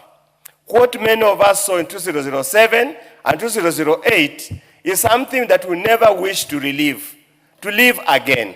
We just want, as I stand here, to implore upon the commission. Your work is cut out. We are going to a very contentious elections in 2027, akin to the contentious election of 2007, 2008, where principal actors in the immediate past elections have had a very acrimonious fallout, and each has vowed to teach each other a lasting lesson. So the stakes are so high, and all that we are going to see very heated exchanges, very, very tough words that might actually, if you are faint-hearted, it might cause a lot of distress and incite animosity. Honorable Speaker, actually, the stage is being set. The goons that are now becoming part and parcel of a political discourse, political operations, are setting stage for mayhem. I therefore call upon the commission. Honorable Speaker, we are starting to use some very hateful words, calling others waganga, mtu wa vitendawili, watu wa kung'oa reli. Honorable Speaker, to me, where I stand, those are hate speech, even if you look at the definition in this particular bill, this particular act. Honorable Speaker, ethnic profiling, say Luyas can never unite. As long as they have eaten, they have no other ambition beyond that point. We, the Luyas, feel that is hate speech, discriminatory, and should be a matter that falls within the purview of this particular act. Honorable Speaker, saying, oh, because one is not circumcised, can never lead this country. Honorable Speaker, that amounts to hate speech. Unfortunately, I never saw any leader in this country being prosecuted and barred from holding office as provided for in this act, this act. Honorable Speaker, I therefore call upon. Honorable Speaker, one of the issues, of course, that keeps on occurring, and it's normally a hot potato, is the issue of discrimination in employment. Honorable Speaker, a few years ago, I think 1.5 years ago, the country was employing, KRA was employing some junior staff to do some typical work. Honorable Speaker, contrary to the provisions of Section 7 of the Act, it was reported, and up to now, nobody has ever refuted that assertion, that close to 80% came from one ethnic community, yet the law is expressly clear. No public establishment shall have more than 1/3 of its staff from the same ethnic community. Honorable Speaker, some of us feel very uncomfortable. You walk into a boardroom, you walk into an office, and they can hold a meeting, a national function meeting in one ethnic language to the exclusion of others without shame. Honorable Speaker, if we want to have a cohesive society, we as individual members of society must walk the path. As I always joke, if you want to contribute to national cohesion, if you come from coast, look for a wife or a husband from Western.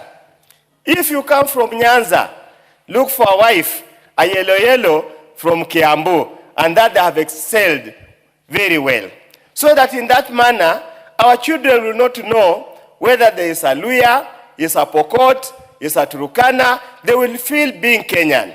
But if you say you live in your village, you marry somebody from your village, how will you become a Kenyan so that you feel part and parcel of Kenya? Honorable Speaker, as I conclude, I want to plead my colleagues in political space.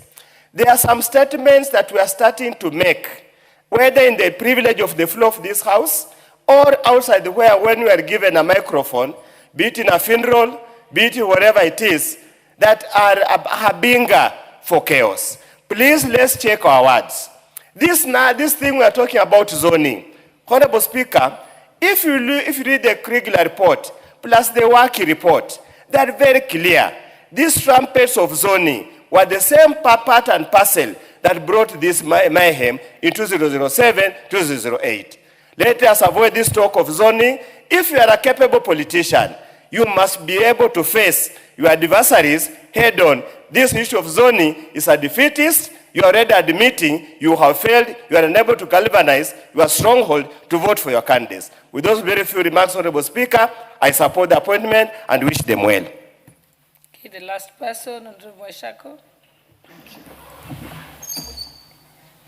Thank you, Honorable Speaker, for giving me the opportunity to support the nominees for appointment to the National Cohesion and Integration Commission. Honorable Speaker, I want to join my colleagues in saying that I think this debate is coming at the right time. Honorable Speaker, we are under 15 months to the next election, and many times, Honorable Speaker, NCIC has existed, and it came about from the conflicts we had in 2007, 2008, post-election violence.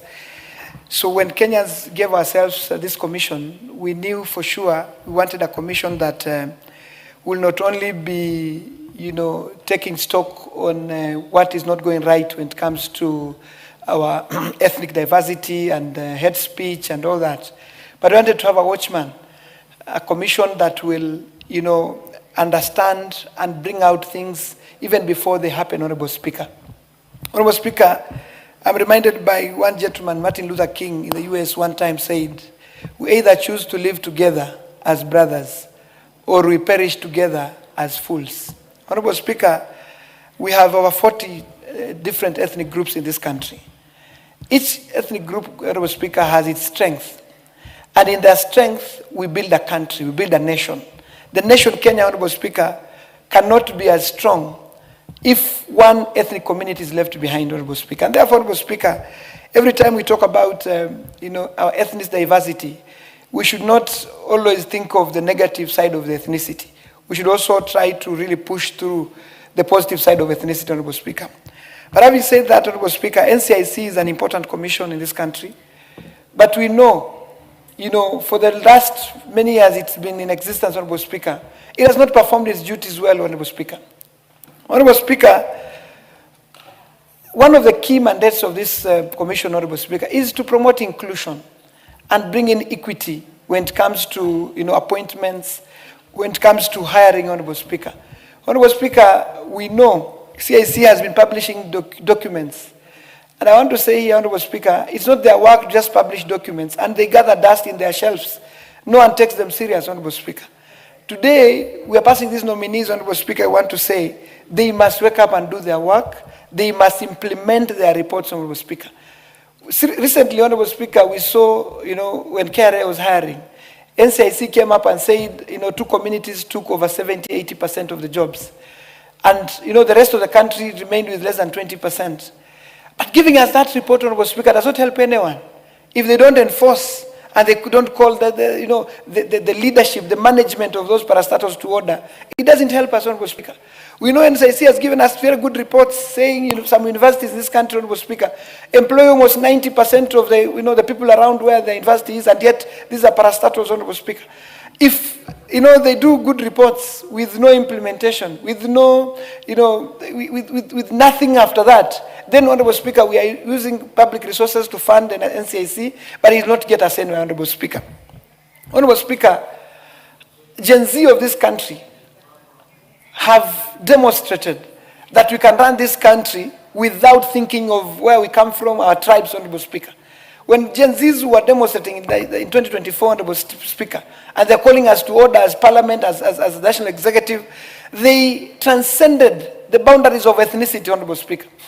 And by the fact that Gen Zs would raise to that level, Honorable Speaker, we as leaders of this country must also realize that our time is almost gone, Honorable Speaker. Because if we don't shape up, if we don't realize that ethnicity will end with us, then we are wasting our time even as we sit here, Honorable Speaker. And therefore, Honorable Speaker, I want to call the Gen Zs of this country, even as we get to the next election, let them realize that, let them not elect anyone, whether it is the highest office of the land as president or even us as members of Parliament, by the fact that that person comes from the ethnic group, Honorable Speaker. Gen Zs must demonstrate, and this country we have good numbers. 2 million of them have just registered, just concluded IEBC registration, Honorable Speaker. We are saying if Gen Zs can raise their numbers and the youth of this country can raise their numbers to over 10 million, Honorable Speaker, they can take us, all of us, home, Honorable Speaker, if we continue practicing trying to use ethnicity to get us to offices, trying to use ethnicity or our tribe to get us jobs. Because, Honorable Speaker, I'll tell you, Honorable Speaker, it is sad that sometimes we talk about ethnicity. There are communities in this country because none of their people sit in big offices of the executive, Honorable Speaker. They don't get the chances to even work in those offices, Honorable Speaker. And therefore, Honorable Speaker, this must come to an end. And then NCIC must raise up to their billing. It is unfortunate that we can have a country. Honorable Speaker, I would like to say this. Recently, when there was recruitment at Kenya prisons, we know majority of the people who are employed who are given letters came from a specific area of this country, Honorable Speaker. It is very sad. Young people, even when it comes to forces, they're taken to fields, they run around. In a whole sub-county, they take 3 or 5 or 6 people.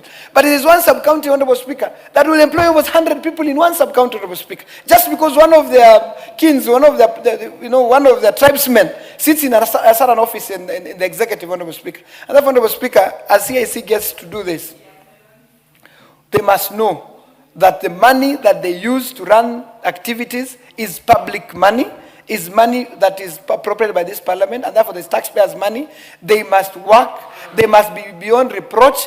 If it is hate speech, Honorable Speaker, the same they'll call a hate speech in Mombasa, it should be the same way they'll call a hate speech in Nairobi. If someone is perpetrating a hate speech, Honorable Speaker, it doesn't matter where they come from. It doesn't matter the position they hold in government. You know, I have seen, Honorable Speaker, that some cases outrightly you realize it's hate speech, but some people are handled with gloves. But others, it's unfortunate. So as I see, for me, as I support these commissioners, I must say that they must rise up to the occasion. We must bring this country together. We must unify this country. And I want to believe one day, Honorable Speaker, me as Danson Mwashako, I'll be elected the president of this country, not because I come from Taita Taveta, not because I come from a tribe that has very few people, Honorable Speaker, but because of the character and content that deserves me to lead this country, Honorable Speaker. This idea of, president must come from, I don't know which community, large communities, small communities, this thing must come to an end, Honorable Speaker. And therefore, Honorable Speaker, as Parliament, NCIC must also call us to order. Where there is hate speech by members of parliament, they also need to rise and say this is wrong. But they should not look at members of parliament from where the side of the house they sit. If I sit in this other house and even if it comes from someone who is a leader in the government side, it has to be called hate speech. Is hate speech. It should not be. They should not be discriminated, Honorable Speaker. I want to say thank you. I support.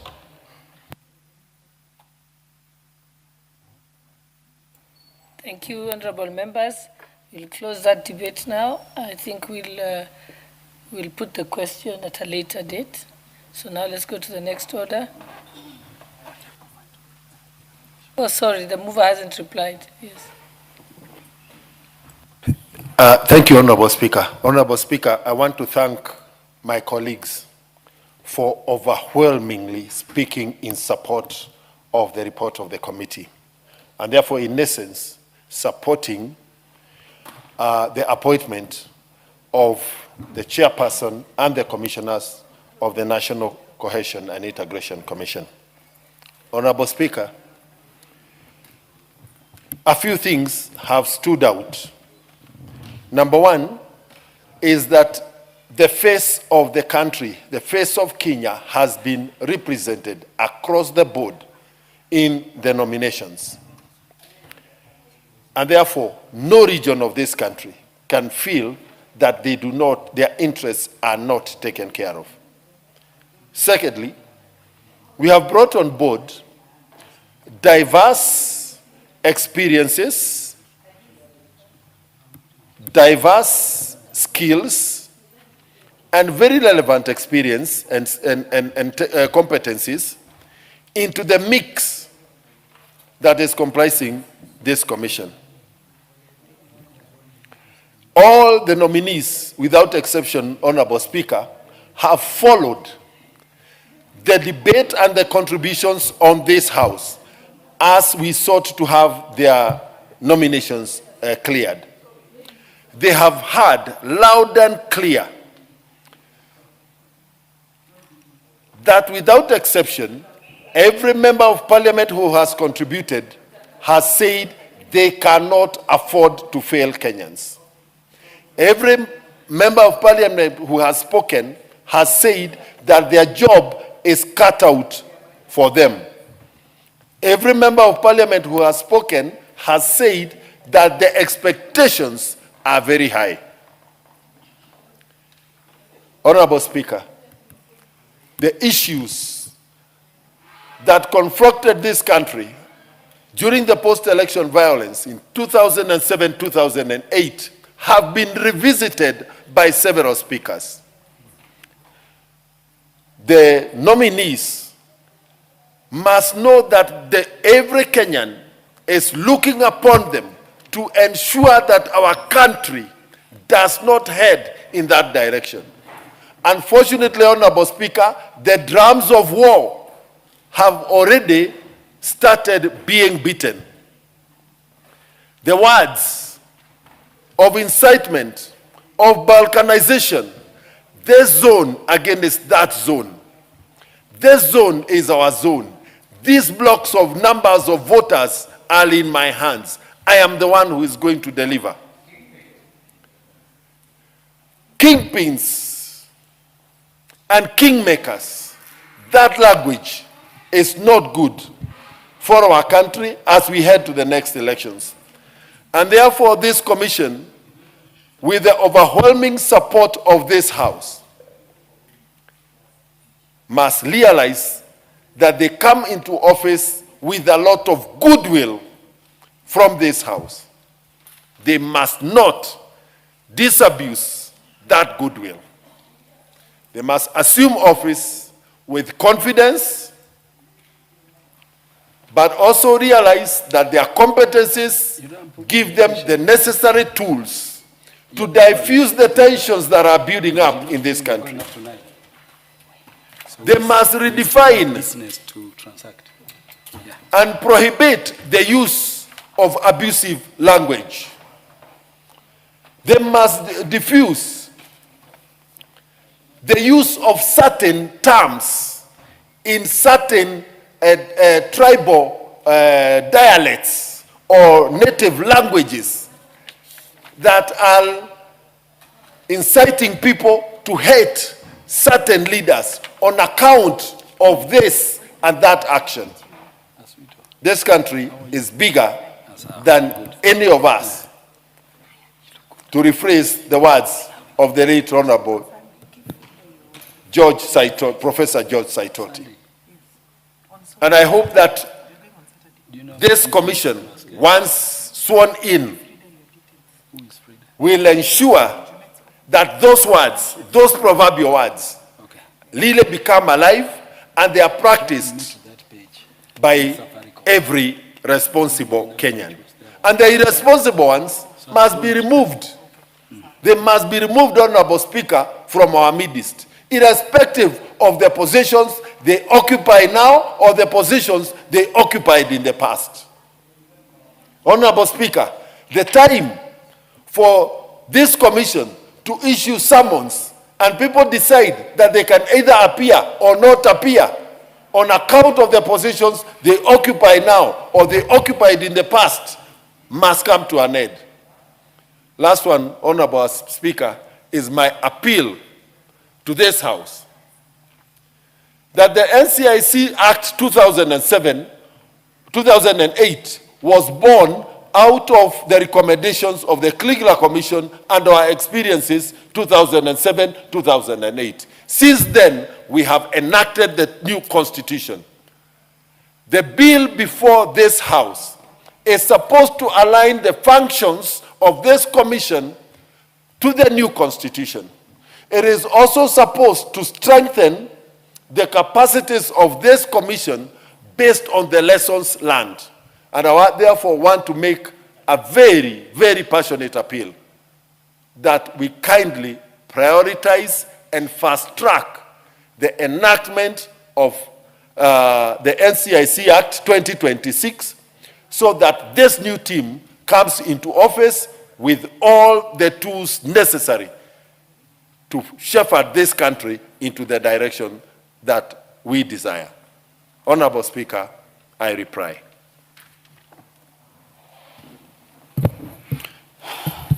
Honorable members, I now put the question that taking into consideration the findings of the Departmental Committee on National Cohesion and Equal Opportunity in its report on the approval hearing of the nominees for appointment as chairperson and members of the National Cohesion and Integration Commission laid on the table of the House on Wednesday, 29th April 2026, and pursuant to the provisions of Article 250, Sub-Article 2B of the Constitution, and Sections 3 and 8 of the Public Appointments Parliamentary Approval Act, Chapter 7F, this House approves the appointment of the following persons as chairperson and members of the National Cohesion and Integration Commission. Number 1, Dr. Kefa Nyamwea Omai, chairperson. Number 2, Ms. Josephine Kirion Eragai, member. Number 3, Joseph K. Nguyo, member. Number 4, Mr. Jackson Swadi Kedogo, member. Number 5, Dr. Samuel Mwachiro Mwawazi, member. Number 6, Ms. Irene Chepoisho Tulel, HSC, member. Number 7, Mr. Hassan Bilo Ahmed, member.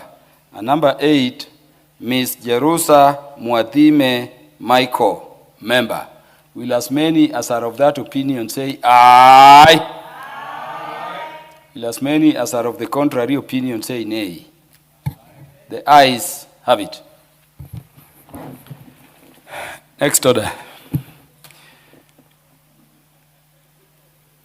Order number 12, motion, approval of the mediated version of the National Disaster Risk Management Bill, National Assembly Bill number 24 of 2023. Do you have the mover? Yes, as this one is moved, it is notified to all members engaged in business without of the plenary of the House that the matters appearing under order number 13, order number 14, order number 15, order number 16, and order number 17 will no doubt be reached. So let them be available, because today we are adjourning business at 9 p.m. So let all the movers in respect of those motions be available so that the House can transact these businesses. Proceed, mover. Thank you, Honorable Speaker. Honorable Speaker, I rise to move the report on the proceedings of the Mediation Committee on the National Disaster Risk Management Bill, National Assembly Bill number 24 of 2023, a bill for an act of Parliament to establish the National Disaster Risk Management Authority and County Disaster Risk Management Committees to provide a legal framework for the coordination of disaster risk management activities.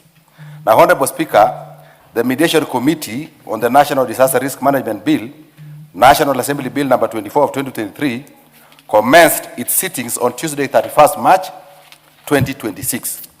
Pursuant to Article 1134 of the Constitution, the committee is required to agree on a version of the bill and table a report within 30 days from its first sitting. Now, Honorable Speaker, the National Disaster Risk Management Bill was published on 31st May 2023 and read a first time on 9th August 2023. The bill was considered by the National Assembly and passed with amendments on 20th June 2024. Thereafter, the bill was referred to the Senate for consideration in accordance with Article 110(4) of the Constitution and Standing Order 144 of the National Assembly Standing Orders. Now, the bill underwent first reading in the Senate on Wednesday, 3rd July 2024. Subsequently, the bill was committed to the Standing Committee on National Security, Defense, and Foreign Relations for consideration in accordance with Standing Order 145 of the Senate Standing Orders. The Senate considered and passed the bill with amendments. The Speaker of the Senate conferred the decision of the Senate on the passage of the bill to the National Assembly on 15 April 2025, pursuant to the provisions of Article 110(4) of the Constitution and Standing Order 46(2) of the Senate Standing Orders. The National Assembly considered and rejected the amendments from the Senate on 24th July 2025. Consequently, the bill was referred to a mediation committee pursuant to Article 112 of the Constitution. The Speaker of the National Assembly appointed members to the mediation committee on 19 August 2025, pursuant to Standing Order 149(2) of the National Assembly Standing Orders. The Speaker of the Senate appointed senators to the mediation committee on 3rd November 2025, pursuant to Standing Order 166(2) of the Senate Standing Orders. Now, Honorable Speaker, the mediation committee held a total of 6 sittings. The first sitting was held on Tuesday, 31st March 2026.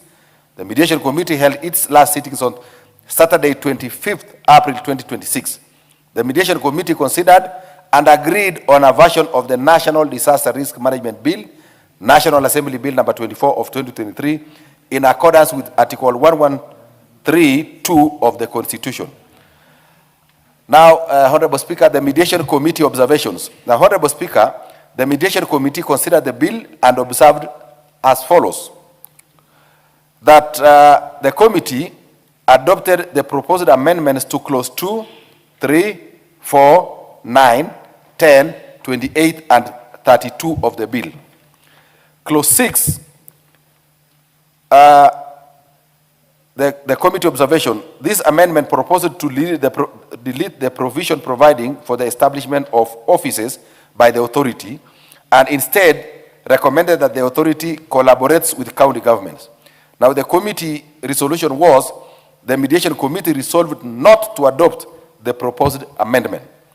In clause 7, Honorable Speaker, the committee observation was that the amendment proposed to insert new paragraph MA, MB, and MC, assigning additional functions to the authority relating to climate change coordination of damage assessment and conduct of biannual disaster preparedness drills.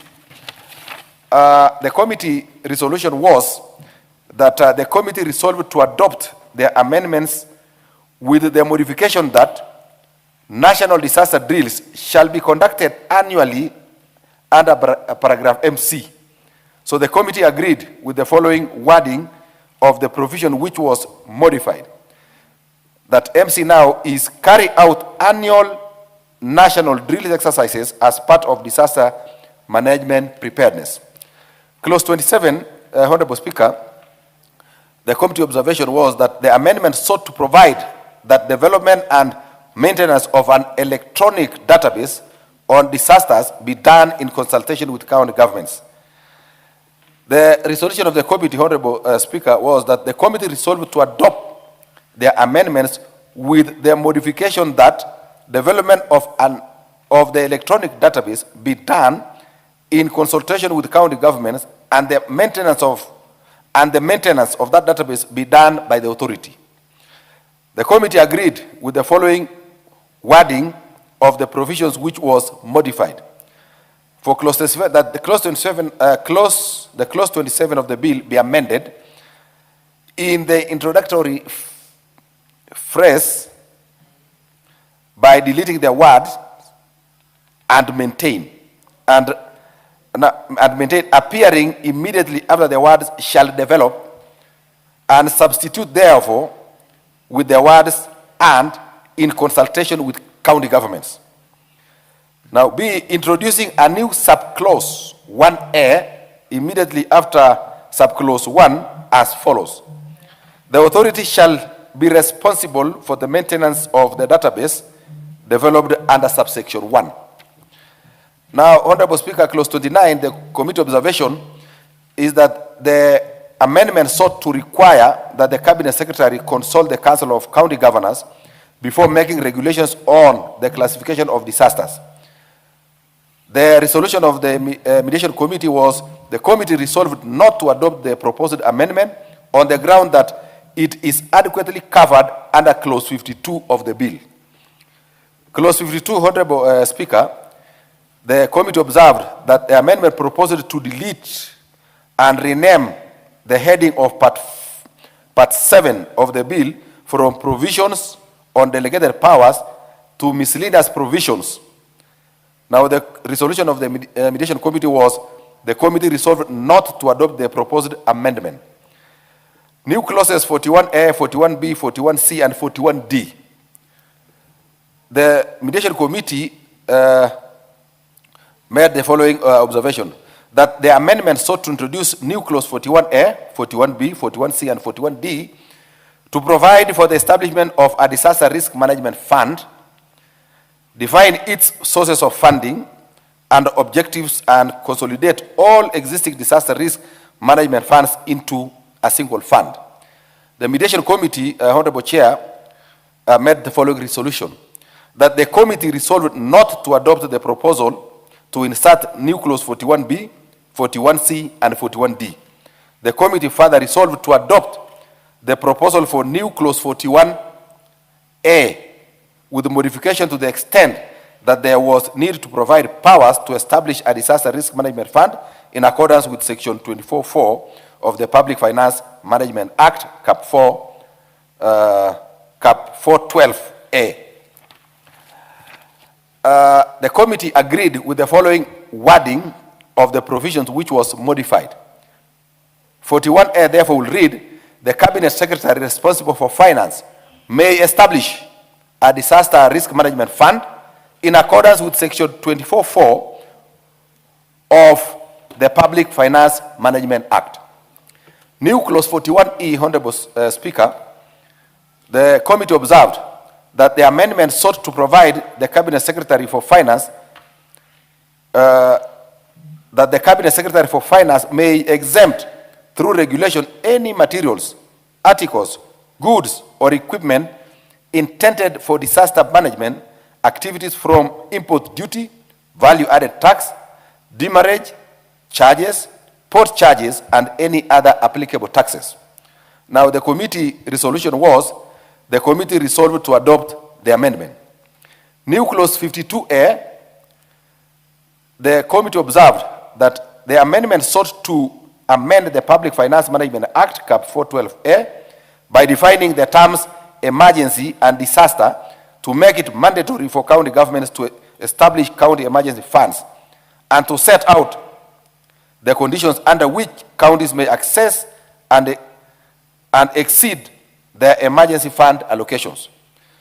Now, the mediation committee resolution was on this proposal, Honorable Speaker, was that the committee resolved not to adopt paragraph A and C of the amendment that proposes to define the terms emergency and disaster, and to set out the conditions under which counties may access and exceed their emergency fund allocations.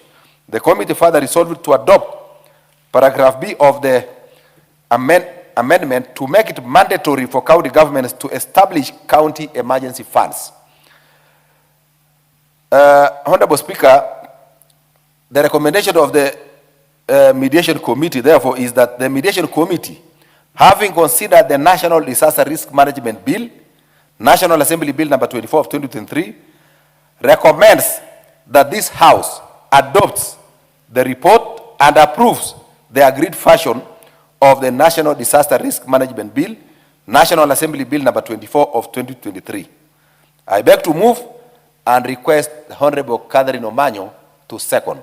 Thank you, Honorable Speaker. The Honorable Catherine Omanyo, who is also the Secretary General of the ODM Party, to second. Thank you, Mr. Speaker. Honorable Speaker, I beg to second the motion on the mediated version of the National Disaster Risk Management Bill, National Assembly Bill number 24 of 2023, as moved by the chairperson of the Mediation Committee, which was constituted pursuant to Standing Order 149-2 of the National Assembly Standing Orders on Tuesday, 19th August 2025, and the Speaker of the Senate pursuant to Standing Order 166-2 of the Senate Standing Orders on Monday, 3rd November 2025. Honorable Speaker, the passage of the version of the bill developed by the Mediation Committee is in accordance with Article 113(2) and 3 and 4 of the Constitution and Standing Order 149(1) of the National Assembly Standing Orders and Standing Order 166(1). Honorable Speaker, the Disaster Risk Management Bill 2023, number 24 of 2023, if enacted, will significantly enhance coordination and institutional effectiveness in disaster management. Scheme of service for disaster management personnel had been submitted to the Public Service Commission to professionalize and strengthen human resource capacity in the sector. If enacted, regional disaster management centers across the 8 regions to decentralize services and bring response mechanisms closer to the wananchi will be established. Thank you, Honorable Speaker. Thank you, Honorable Catherine Omanyo.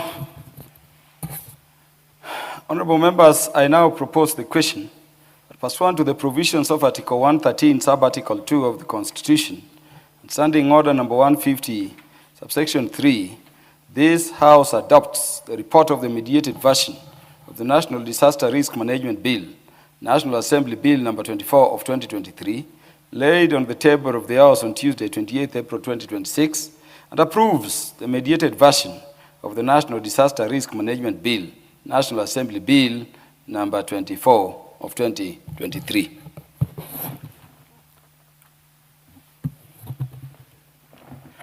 The Honorable Mwangi Kiunjuri intends to contribute to a different motion. The Honorable Danson Mwashako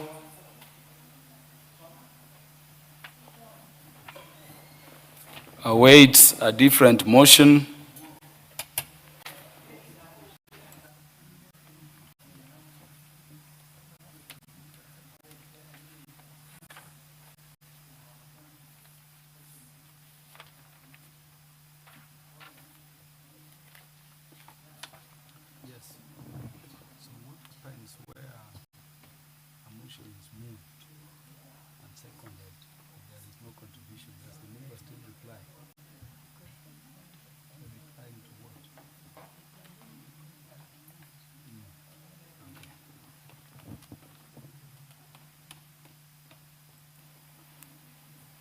Order, honorable members. The honorable chairperson. The honorable chairperson of the mediation committee. The honorable co-chairperson. That is the honorable Peter Lochakapong. You've moved this motion so satisfactorily that no member in its seconded form has a contribution to make. So I want you to reply. And because nothing has been said, as a mere formality, just confirm the reply. So I can put the question. Honorable Speaker, as I beg to reply, I want to just say that the understanding of members is that when a bill has been agreed in a mediation committee and brought because it is being tabled here, and again the same is done in the Senate, then we just ask members to adopt and approve it. Otherwise, with that, Honorable Speaker, I beg to reply. Thank you very much.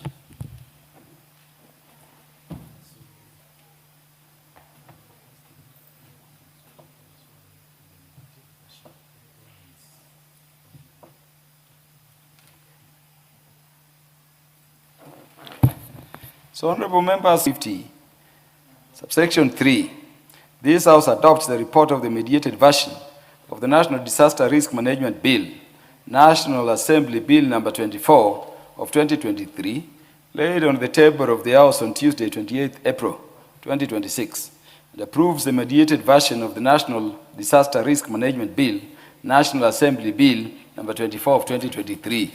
Will as many as are of that opinion say aye? Will as many as are of the contrary opinion say nay? The ayes have it. Next order. Order number 13, motion, report on public petition number 021 of 2025 regarding access to health care by cancer patients in the country. Resumption of debate. Honorable members, this is for resumption of debate, and we have 1 hour, 5 minutes for members to debate it. Let the members who are interested to contribute hereon proceed to the interventions. Speaker, and thank you for giving me the